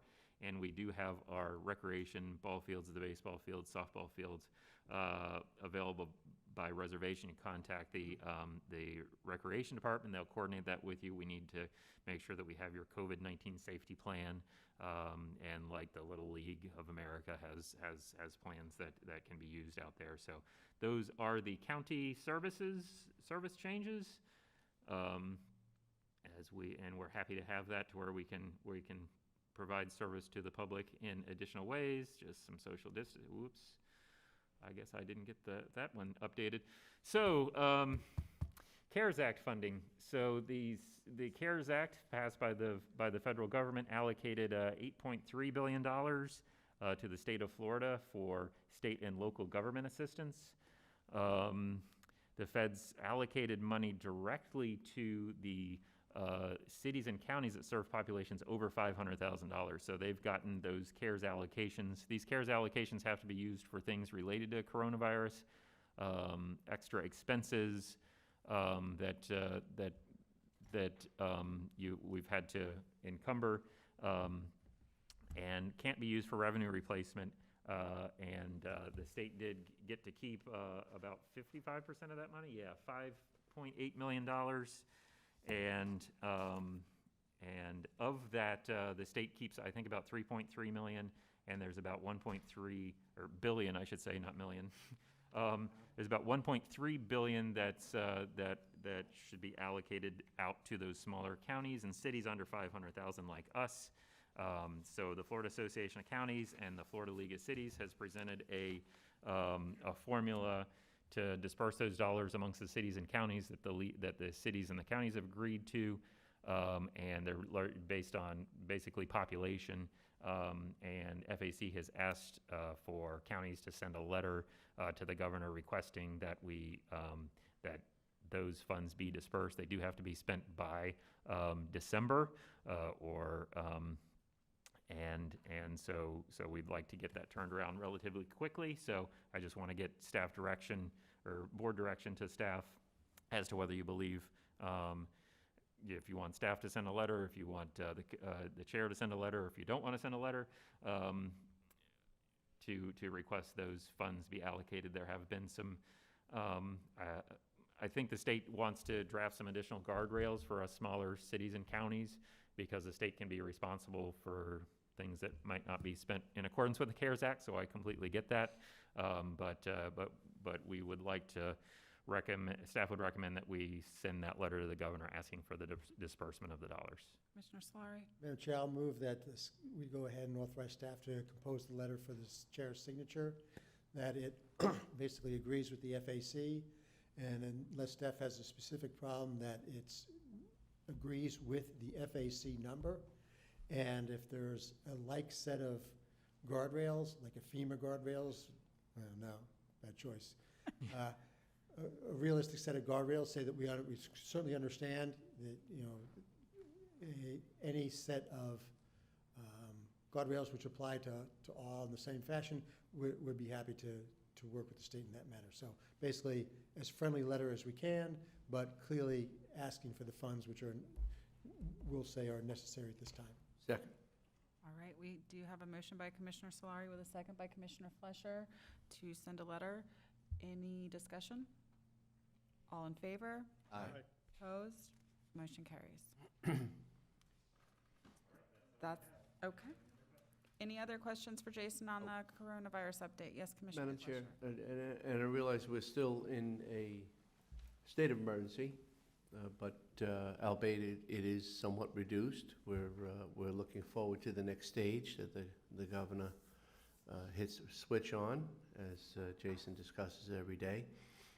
I want to thank staff for doing what they're doing on the day-to-day operations with the drive-through, and because it's very difficult. There was a lot of change, and people were accommodated. One of the changes that Jason made under our suggestion was to look at restaurants having al fresco outdoor invitation and dining to increase the likelihood that they can survive. This past weekend took a look at it, and I think it's doing very well. And I think people are responding to the outdoor environment, and restaurants are enjoying a little bit more activity because of it. One thing that came to mind was the retail establishments. Customarily, they would be under the same scrutiny and direction as far as permitting process to have outdoor activities, yard sale or sidewalk sales or promotional type of events.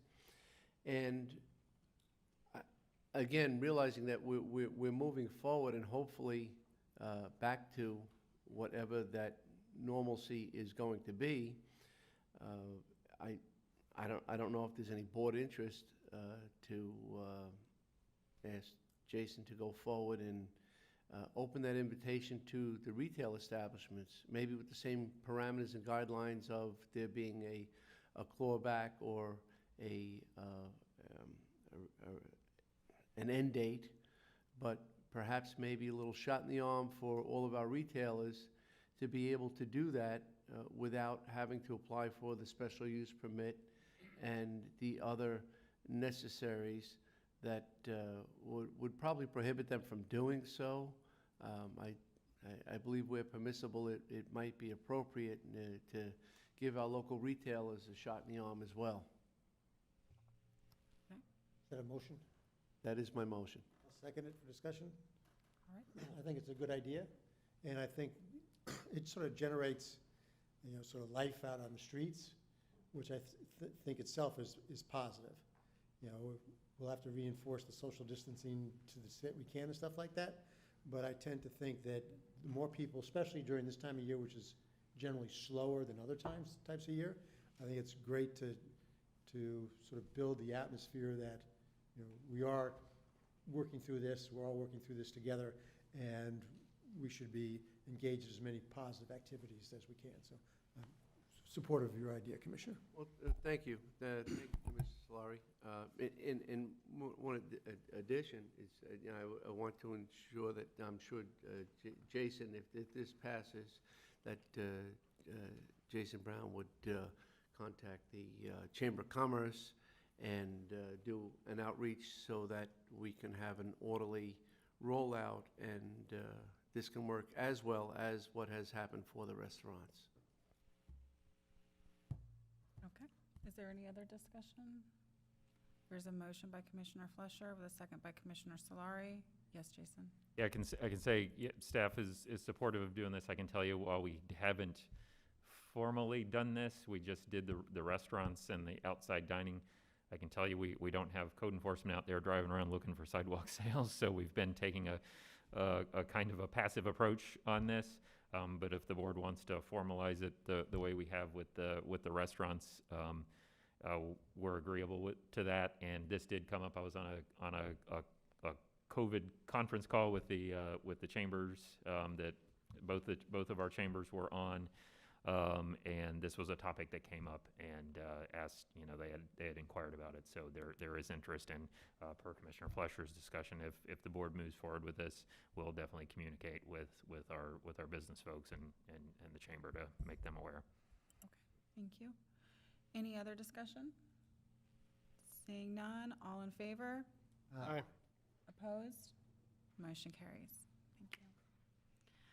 All right, anything else under COVID coronavirus update? No? All right, then we will move on to County Attorney's Matters, which is settlement of attorney's fees for Jean Perry for 45th Street US Highway 1 intersection improvements. Welcome, Mr. DeBrawl. Good afternoon, Madam Chairman. Bill DeBrawl on behalf of the County Attorney's Office. Back on May 5th, the board heard a purchase and sale agreement between the county and Gene Perry and the estate of Helen Johnson. At that meeting, the board approved purchase of the right-of-way for $5,500 that would be divided equally by the two individuals. That appraisal costs of a little better than $6,600 and engineering costs of a little shy of $2,000 would be paid. Attorney's fees of $3,750 would be paid for the representation of the estate of Helen Johnson, and the attorney's fees of Mr. Richard Neal, who had asked for $13,650. The board authorized payment of the statutory fee of a little better than $1,100. I relayed that information to Mr. Neal. Mr. Neal responded with a letter that's attached to the backup. He proposes that each side choose an experienced litigation attorney that would consider the arguments made by both parties and then reach a decision. He has agreed that he would be bound by that decision. I'm asking the board here that they would consider this method of settlement, and if so, go ahead and again authorize that the board would be bound by the decision of the impartial third-party litigation attorney. Some names that were suggested as far as our discussion with Mr. Neal. He suggested somebody from the Vosel Berg law firm. Unfortunately, they would be conflicted out as you know, they are outside counsel. They've suggested other folks that probably wouldn't have a conflict, or that would also have a conflict of interest. And so we're still hashing out who we would want to agree upon. It'd be a decision that Dylan and I would reach jointly. But this would be a low-cost, quick way of trying to settle the dispute, moving on, getting the right-of-way, and starting up the project. So any questions that you might have, I'd be happy to try and answer them. Are there any questions for Mr. DeBoer? Yes, Commissioner Ryan. Not a question, but I do have an alternative proposal. It's my understanding that we don't have a critical need for this intersection right at this point in time. The property is industrial property, and given the fact that it is partially owned by an estate, I would think that this property will probably be sold sometime in the near future, and that eventually we would get that 0.007 acres we need at the at site plan development. So what I would propose is we just reject the settlement entirely. That would save us the $17,760 and the various fees, plus the Mr. Neal's attorney fees, whatever that would be. And then we just table this project until such time as the lot is sold and they move forward with the site plan, and we can get the right-of-way needed at that point in time. And I don't know if Mr. Perry has been presented with these alternatives, because if we reject the settlement, not only is Mr. Perry not getting any money from the county, he would then be responsible for the $3,000 some odd of the probate attorney, because that attorney has gone ahead and probated the estate. So I think maybe Mr. Perry might reevaluate his decision whether to accept the offer faced with that reality. So I would say at this point, we reject the settlement and table the project.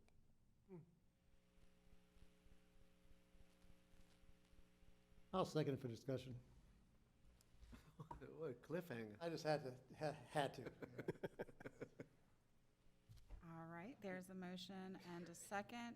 Discussion. Commissioner Solari? Oh, I want to listen to it. Oh, okay. The other end of the spectrum. Yes, Commissioner Zwerk. Where is the Do we need that corner clip with the turn lane widening of the 45th Street with FEC or Virgin or whatever, the Death Train or whatever the current name is? Killing machine.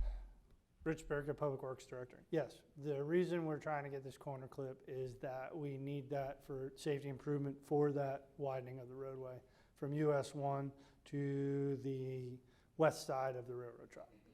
Without this, we've looked at this. We're gonna have we've looked at it several ways. We can't shift it anymore to the south. We can't make that corner without taking out that pole. And there's just no way to make this work without a corner clip. We've tried numerous times since Commissioner O'Brien gave us his displeasure for what we were doing. So we did everything we could to try to move this thing around. We're gonna need that corner clip. And based on their construction timeline, when have they targeted that crossing for their improvement? I know they've done a little bit. They did some track replacement and put in the anchors for the new cross arms and things. But FEC did their main line crossing about 4 weeks ago. The second is a spur line that they did not touch. That was not part of a maintenance. Virgin Trains, or whatever they're calling themselves nowadays, is responsible for that. They have not done anything with that. They have put in the foundations for most of their signal timing, for their signal warning stuff. Unfortunately, they did it on their own accord. They do not have a permit from FEC to be doing it. They're just slapping stuff in the ground left and right. So we're going to be in a battle with them for right now. So you could be looking a couple of years, in my opinion. So it's not imminent. Okay. Commissioner Solari, do you have a? I'm still listening. This is. Oh, I thought you had a comment. I did for a minute, but it was answered. I wanted to get an idea of when the lane would actually be needed to be built, and that was answered in Richard's response to Commissioner Zork. Madam Yes. Chairman, one response that I'd have to Commissioner O'Brien would be that the parcel size here is 0.74 acres. For an industrial parcel, that'd be rather small to try and develop. It would probably be necessary for it to be combined with other parcels adjacent to it in order to have it a sufficient enough size to be able to do something as far as that industrial commercial type zoning would be required. Very similar to, well, I'll leave it at that. So I'm trying to understand where you're going with this, because I feel like. I think where we are is, all we're doing now is trying to get Mr. Neal, or what Mr. Neal is trying to do is get himself more money. Okay, Mr. Perry isn't gonna get another single penny regardless of what we negotiate or the mediator does with Mr. Neal. And my thought is, I don't know if Mr. Perry has been fully informed of what's going on, that if he was given a recommendation to deny the settlement, maybe he wasn't told. The only reason to deny it was so that the attorney could try to get more. And I think when he's faced with the reality that if we reject the settlement, not only is he not getting the $5,500, he's on the hook for $3,700. He might say, well, shoot, I'm going to take that deal. But I thought that that's not exactly what's going on. No, that is correct. Mr. Perry stands to gain half of the $5,500, which would be, $2,750. So, I mean, that's what he stands to take. As far as the estate was probated in the state of Texas. That was done separate and apart from the action that took place, or that was done separate and apart from this matter. It was not included. The attorney's fees that Mr. Holloman is seeking for representation of the estate here in Florida is the $3,750 figure. That amount is not contingent upon the estate. It's my understanding that neither Mr. Perry nor Mr. Johnson, who is the personal representative of the estate, is responsible for any attorney's fees. Those have been paid back in Texas. So the only thing the reason that was required to have been done is so that if the county goes ahead with the purchase of the property, we would be able to receive clear title. There would not be a cloud on the title as far as having the estate being left open. So as far as the attorney's fees in this matter that the board is considering, it does not involve or implicate the estate as that was done in Texas. Well, Bill, who's getting the $37.50? The $37.50 would go to Mr. Holloman.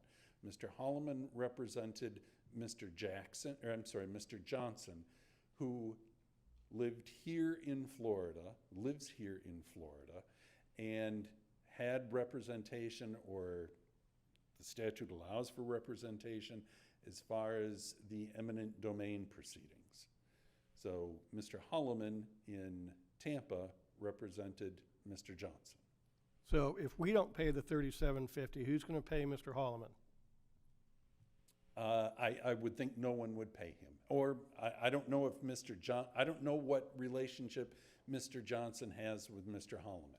Typically in the eminent domain world, much like personal injury, if there is no recovery for the client, there is usually no fee. So I have a question. I thought, and I could be mistaken because we've done several eminent domain things recently and they kind of blur together after a while. But I thought that for this particular project, we had approved the purchase of the actual property, and what was in question was Commissioner O'Brien's, at that time, motion was not to pay the probate attorney because that amount seemed egregious in relation to the size and scope of the property that we were, is not Madam Chair, correct? it was the opposite. I had said that the probate attorney's fees, $3,750, seemed reasonable for handling probate in another state. So I thought that was reasonable. It was the $13,650 that the eminent domain attorney was charging for a .007 parcel, and he had over 40 hours that he said he put into this, and so I thought that was egregious. And so my motion was that we use the statutory formula of 33% of the increased benefit, which was $1,122 to go to Mr. Neal. Okay, thank you for the clarification. And at that point, Mr. Neal has the option to sue us because he doesn't agree with the amount, correct? Or we're in this process where he is proposing mediation versus a court lawsuit, and he's asking if we will agree to a specific local mediator. Correct. If we would proceed with a court case, the county would have to hire an expert as to the reasonableness of Mr. Neal's fees, and we would be responsible for payment of that, along with the time that would be required for the expert to prepare, review the files, and do whatever else he or she would feel necessary and able to provide competent testimony on behalf of the county. So there's not a settlement amount in front of us. This is a settlement process. That's correct. We are trying to enter into a process to come up with an amount. That's correct. So is your motion to deny even entering into a process? Yeah, just reject the whole settlement. And then, if Dylan, if I'm correct, then we don't owe anybody anything because we haven't taken the settlement. Then he'll just sue us. I don't think he can.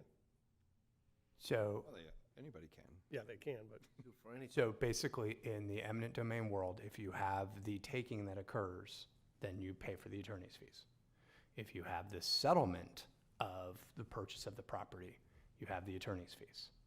But if there's no taking and there's no settlement that ends up essentially being entered into between the parties, and as Bill has talked about, I mean, if there's no settlement, and the parties walk, then like Bill said, sometimes you have injury attorneys who file cases and they go nowhere and they just end up with no fees.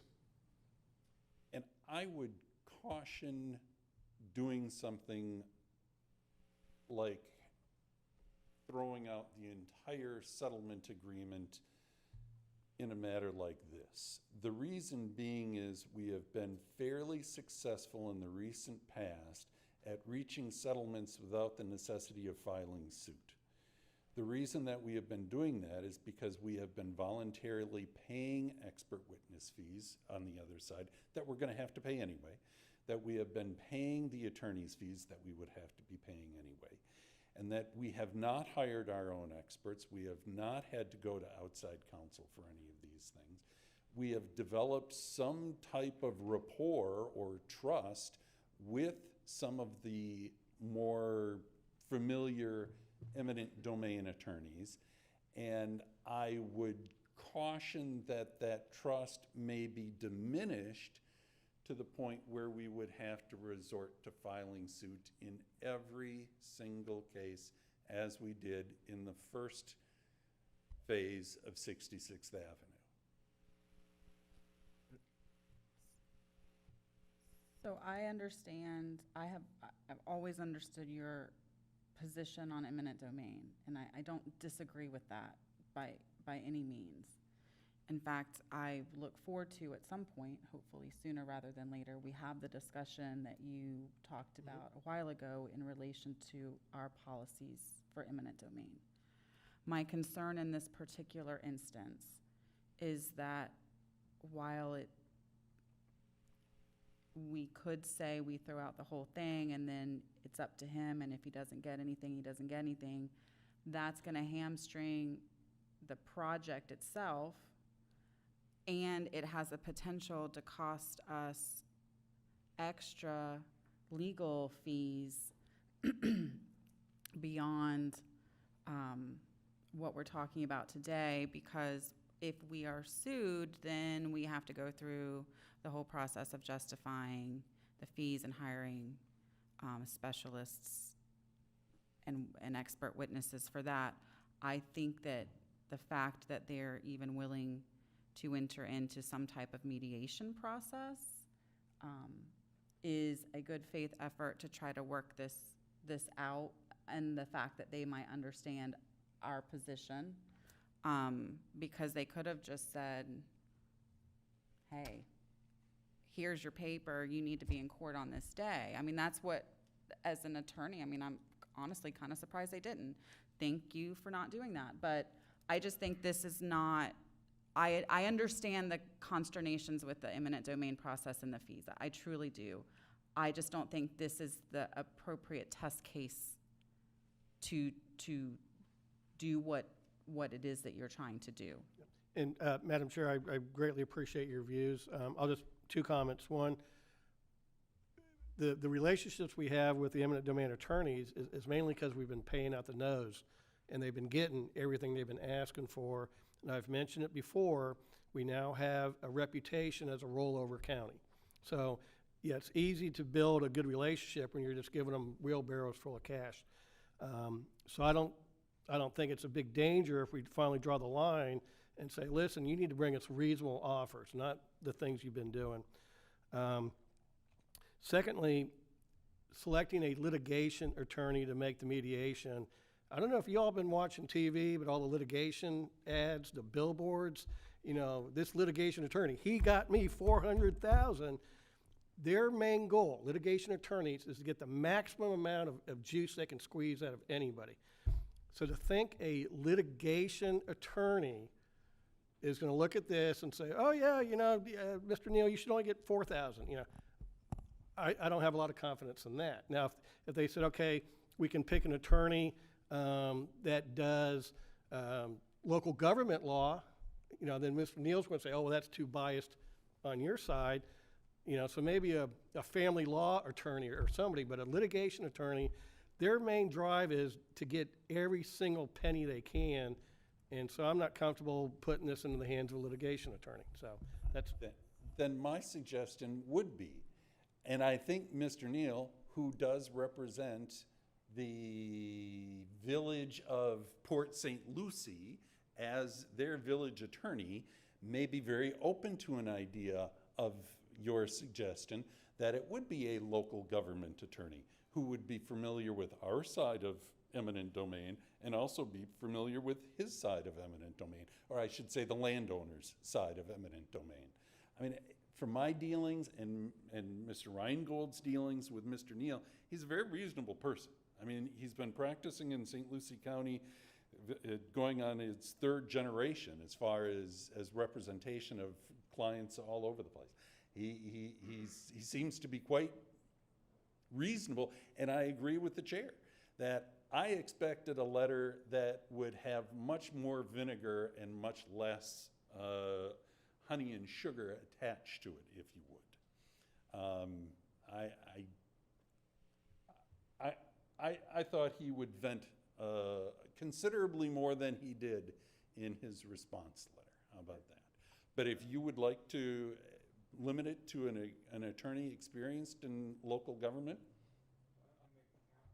The letter itself basically indicates that he'd be happy to do that. At this point, the only alternative to court that I suggest is that we agree to an independent review and determination of a reasonable fee. If the county would like to agree to honor the determination by a mutually acceptable third party, and I'm thinking of a local lawyer, of a reasonable fee for our efforts, I would agree with that approach. So it seems like he'd be happy with that. I didn't see anything in the letter that said it had to be a litigation attorney. I think it was in the staff backup said litigation. I'm just reading the letter from Mr. Yeah, and I think the suggestion here that I've heard is excellent, and we'd be, if the motion from the board is to work on finding a mediator, arbitrator of this issue, then certainly I think the suggestion here today is great in terms of having a local government attorney, someone who kind of knows both sides and gets both sides. I do understand that's not the motion on the floor, though, however. Ready to call the motion? Ready to call the motion? Any other discussion on this? There is a motion by Commissioner O'Brien to deny to reject the whole thing. And with a second by Commissioner Solari. All in favor? Aye. Opposed? Aye. So. That was opposed. You were opposed? So it's one. So it's 4-1. Okay, I'm sorry. Just withdrawn your second. Madam Chair, I'd like to approve staff recommendation, but with the idea that we go with a local lawyer chosen by Mr. Reingold and Mr. DuBois. And can you specify a non-litigation? I'll be happy to do that. I will add that it is a local non-litigation attorney. And And that's the second, Commissioner Flesher? one more follow-up on that. The reason, and I would think that Mr. Reingold would go along with me on this, is that you would want someone that has at least litigation experience so they are familiar with an hourly rate charged, how many hours are acceptable for a file of this size, what the local rate might be, instead of someone that, I don't know where the courthouse even is. I think Commissioner O'Brien's concern is that he doesn't want this to be heard by somebody whose end game is to get as much money for themselves versus actually mediate the situation. I am clear on that point, and Mr. Reingold and I will work toward achieving that goal, sir. Okay. Any other comments on this? Anybody from the public? Seeing none, there is a motion by Commissioner Solari with a second by Commissioner Flesher. Oh, I'm so sorry. Welcome. Joseph Paladin, President of Black Swan Consulting. Why don't I make a suggestion? My favorite word, one of my favorite words is negotiate. Why don't we negotiate a counter offer and say, we offer to pay you $3,700 as much as we're paying the other attorney. We're not going to get away any cheaper than that by going through this process. So why don't we negotiate a counter offer? It seems like he's open to making a deal. Let's make a deal. So that would save us time, energy, money, and not put us in a negative position. So I would suggest a motion to make a counter offer and see if he accepts it. Thank you. I think the only thing to that point is, and Bill, correct me if I'm wrong, but I think he also agreed that they would go ahead and sign over the parcel to us right now if we go through this mediation process. Correct. So that we get the parcel right now. So if we did a a counter offer, then it just keeps going and going and going, so. How long would it take to make a counteroffer and have them accept it or not accept it? It wouldn't take that long. It might. It might expedite this whole thing. All right, thank you for that. Okay, we do have a motion and a second. Anybody else? Seeing none. All in favor? Aye. Aye. Opposed? Motion carries. Thank you. 5-0. Commissioner O'Brien, you might want to go ahead and get your eminent domain item moving forward. Yeah. at some point. All right. Anything else on that? Nope. Then we will move on to Commissioners' Matters. And our first item under that is Commissioner Zork, discussion on parameters for the budgetary debate. I didn't know it was a debate. Yeah, it's probably not a good choice of word. It's not really a debate. I know Commissioner Solari loves to debate, but this is more of kind of a direction and interpretation of a few items. So regarding this year's budget process, last Wednesday, I was on the phone with Kristen, and we were talking about some sales tax numbers, and she had mentioned that the April report was out, but not kind of officially out there yet. So she sent me over a copy. And the good news is, when you look at it at first, year to date, we're up 3%. That's good news. But then you have to figure out, considering in the month of April, the reflected month, when most everything was closed, all the things that generate sales tax, not everything, a considerable amount of our local marketplace retail services and such, were closed. Some of the big box retail stores were closed, but not all of them. So you had a significant reduction in retail traffic that generates the sales tax. What seems to be driving the sales tax, which part of this goes to an action Jason Brown took as the administrator when this first started, is coming up with a functional plan to keep the building industry going, keeping inspections moving. That allowed houses to get finished, allowed people to move in. It kept the purchasing of materials and those things. And looking at that, I think that is what was the saving grace in the April numbers, that activity was still going on. So that's the good news, and now we think we know where that money may be coming from. The bad news is the pipeline of new things coming in to fill the place of April's numbers is down 30 to 35%. Those would be things from new home sales, spec homes that haven't had the construction halted, a number of houses that are in varying stages. If it's dried in, they're just kind of parking those projects and not putting more dollars into them until they see what's happening in the economy. So with our pipeline numbers down 30 to 35%, and another number that's not out in the marketplace publicly, but I got it from a few folks, that the broker matrix number is our local real estate transactions are down 16.2% for year to date. So that's January, February, March, April, and May. It does not account the month of June. So what does this future tell us in forecasting for our budget purposes? Do we look at our local option tax contribution, back out 30 to 35%? That reduces our, last year's budget, $300+ million. Do we take that number, run it backwards, and deduct it out so we have less sales tax revenue, which is a big contributor to a number of our projects and undertakings that we at the county that we do? We have the notice that the property appraiser had sent out yesterday on his feelings on property values. Don't know how that's going to turn out, but part of what started driving this is when we first got the sheriff's budget with a 4.57% increase, and then another constitutional officer coming in at 3.86%. Those are millions of dollars of new spending that we for sure don't have, based on this reduction in revenue or changing in priorities of what we want to fund. So I feel at a minimum that we need to look to free spending at last year's numbers, but then you look at what we have going on with the healthcare, you have to balance that if anywhere possible we can freeze at last year's numbers would make sense. But my kind of general question would be, so if you took last year's budget number and you took out those contributors to those numbers, we don't know what the state's going to change yet, and we do get some state dollars in those our $300+ million budget, and say, here's what our projected revenue is, and you run that number backwards, or what plan, as you, the administrator, and Kristen, how are you going to, because you can't take last year's number because we won't have last year's revenue going forward.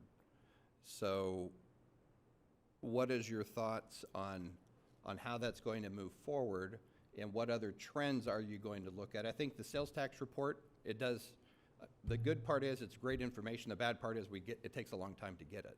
So you don't know what's changing. Now we do have, that's also reflective of that, the pipeline number, that new, the Fund 103 key indicators, new impact fee payments year-to-year comparison is down 50%. So that's another indication on that pipeline is going to considerably get smaller of what's going to be coming through and contributing to the sales tax and other revenues that are generated from those activities. So, So I just have a housekeeping issue or question for you, yes. Commissioner Zork. As I know I'm the newest, but having been through the budget workshops over the past couple years, generally this is the type of discussion that we have at the budget workshop when all the numbers are known, plus at that point we will probably have a better understanding of CARES Act dollars that are going to be coming in, and really we'll have the tools needed to have this type of discussion. I'm a little confused, or maybe I just don't understand what you're trying to say or get to, but I'm a little confused as to what it is you're attempting to do today from a discussion perspective. I don't.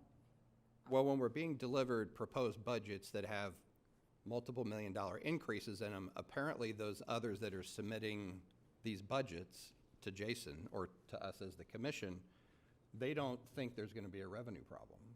Well, like any budgetary process, you make your budget for the forecast that you're under at the time your budget is made, and then you submit that. The TDC, I know you mentioned TDC, the TDC partners have already had to submit their estimated budgets for this year, and we will be having a meeting this month to discuss funding those. At that point, we will also have a better estimate of what type of TDC dollars we would have. So it's not like this is a unique situation, and COVID-19 and all the revenue impacts associated with that have not happened in other years under different issues. I mean, when the economy tanked in 2008, 2009 or whatnot, I mean, that didn't align itself with the budget process. It happened when it happened, and everybody had to make those changes on the fly in relation to the forecast that they had that day. So personally, I understand what you're talking about, but to an extent, but I think that this is a very, very premature conversation to be having, and I think that the whole point of the budget process for commissioners is that we take the budgets that are submitted to us by the different offices and departments, and then we work with staff and pare those down to where they need to be to meet the revenues. I feel like you're trying to make us have a budget workshop without any kind of information in front of us. No, it's seeing these types of increases come in into the conditions we're in and the uncertainty of what revenue reduction there will be, to me is, I was a bit surprised when I opened up the first one to see how big the increase was. And then there was a second one with an additional increase. And I would hope they would be, as they bring things forward, would be more conservative and realistic with what they'll be dealing with. Well, I think that if that's the message that you want to send to the other offices or whatnot, that you can do that. But I don't feel that this is an appropriate time to be trying to have the discussion that you're trying to force us into having. I feel like if you independently want to let people know that you're going to be looking at things because this is the projection that you're estimating for revenues, that is perfectly fine, and that's our role when we get these budgets. I mean, we talk with the sheriff, we talk with the clerk, we talk with the supervisor of elections when they submit the budgets. And I mean, 9 times out of 10 every year, the budget that's submitted gets cut because we have competing needs and interests from ourselves that we're trying to do. So I haven't seen everybody's budget, nor have I seen the budget department's projections of what we're going to look like, because I don't even think they have all the information to put that together. So as far as setting the parameters for myself, I am not willing to do that until I have all the information in front of me, and I don't have all that information in front of me. And I don't even know what that's gonna look like. So again, that's why we have a budget workshop scheduled, so we can have that discussion fully informed without everything we're dealing with at the time. Thank you very much. And I should point out that there was one bright side on that came in yesterday, which was the property appraiser's office actually has a less than last year's number, which to me, that's an encouraging sign that somebody's being realistic out there of what we're going to have. So 08, 09, it was a cliff of sorts, but not like a cliff March 15th turned the economy off. A little bit different. And when you turn it off like that, it's hopefully it will restart. Hopefully I will be wrong and revenues will be abundant and overly, and everybody can get the raises and benefits and everything that they want. So I hope I'm wrong that the revenue does appear. But the indications are that it's going to be significantly less. And I appreciate your comments, and that's all I have, unless anybody else wants to chime in anything, but I appreciate your comments, Madam Chair. All right, thank you. Anything else for Commissioner Zork's item? Seeing none. Anything else for the good of the order? Seeing none, we stand adjourned.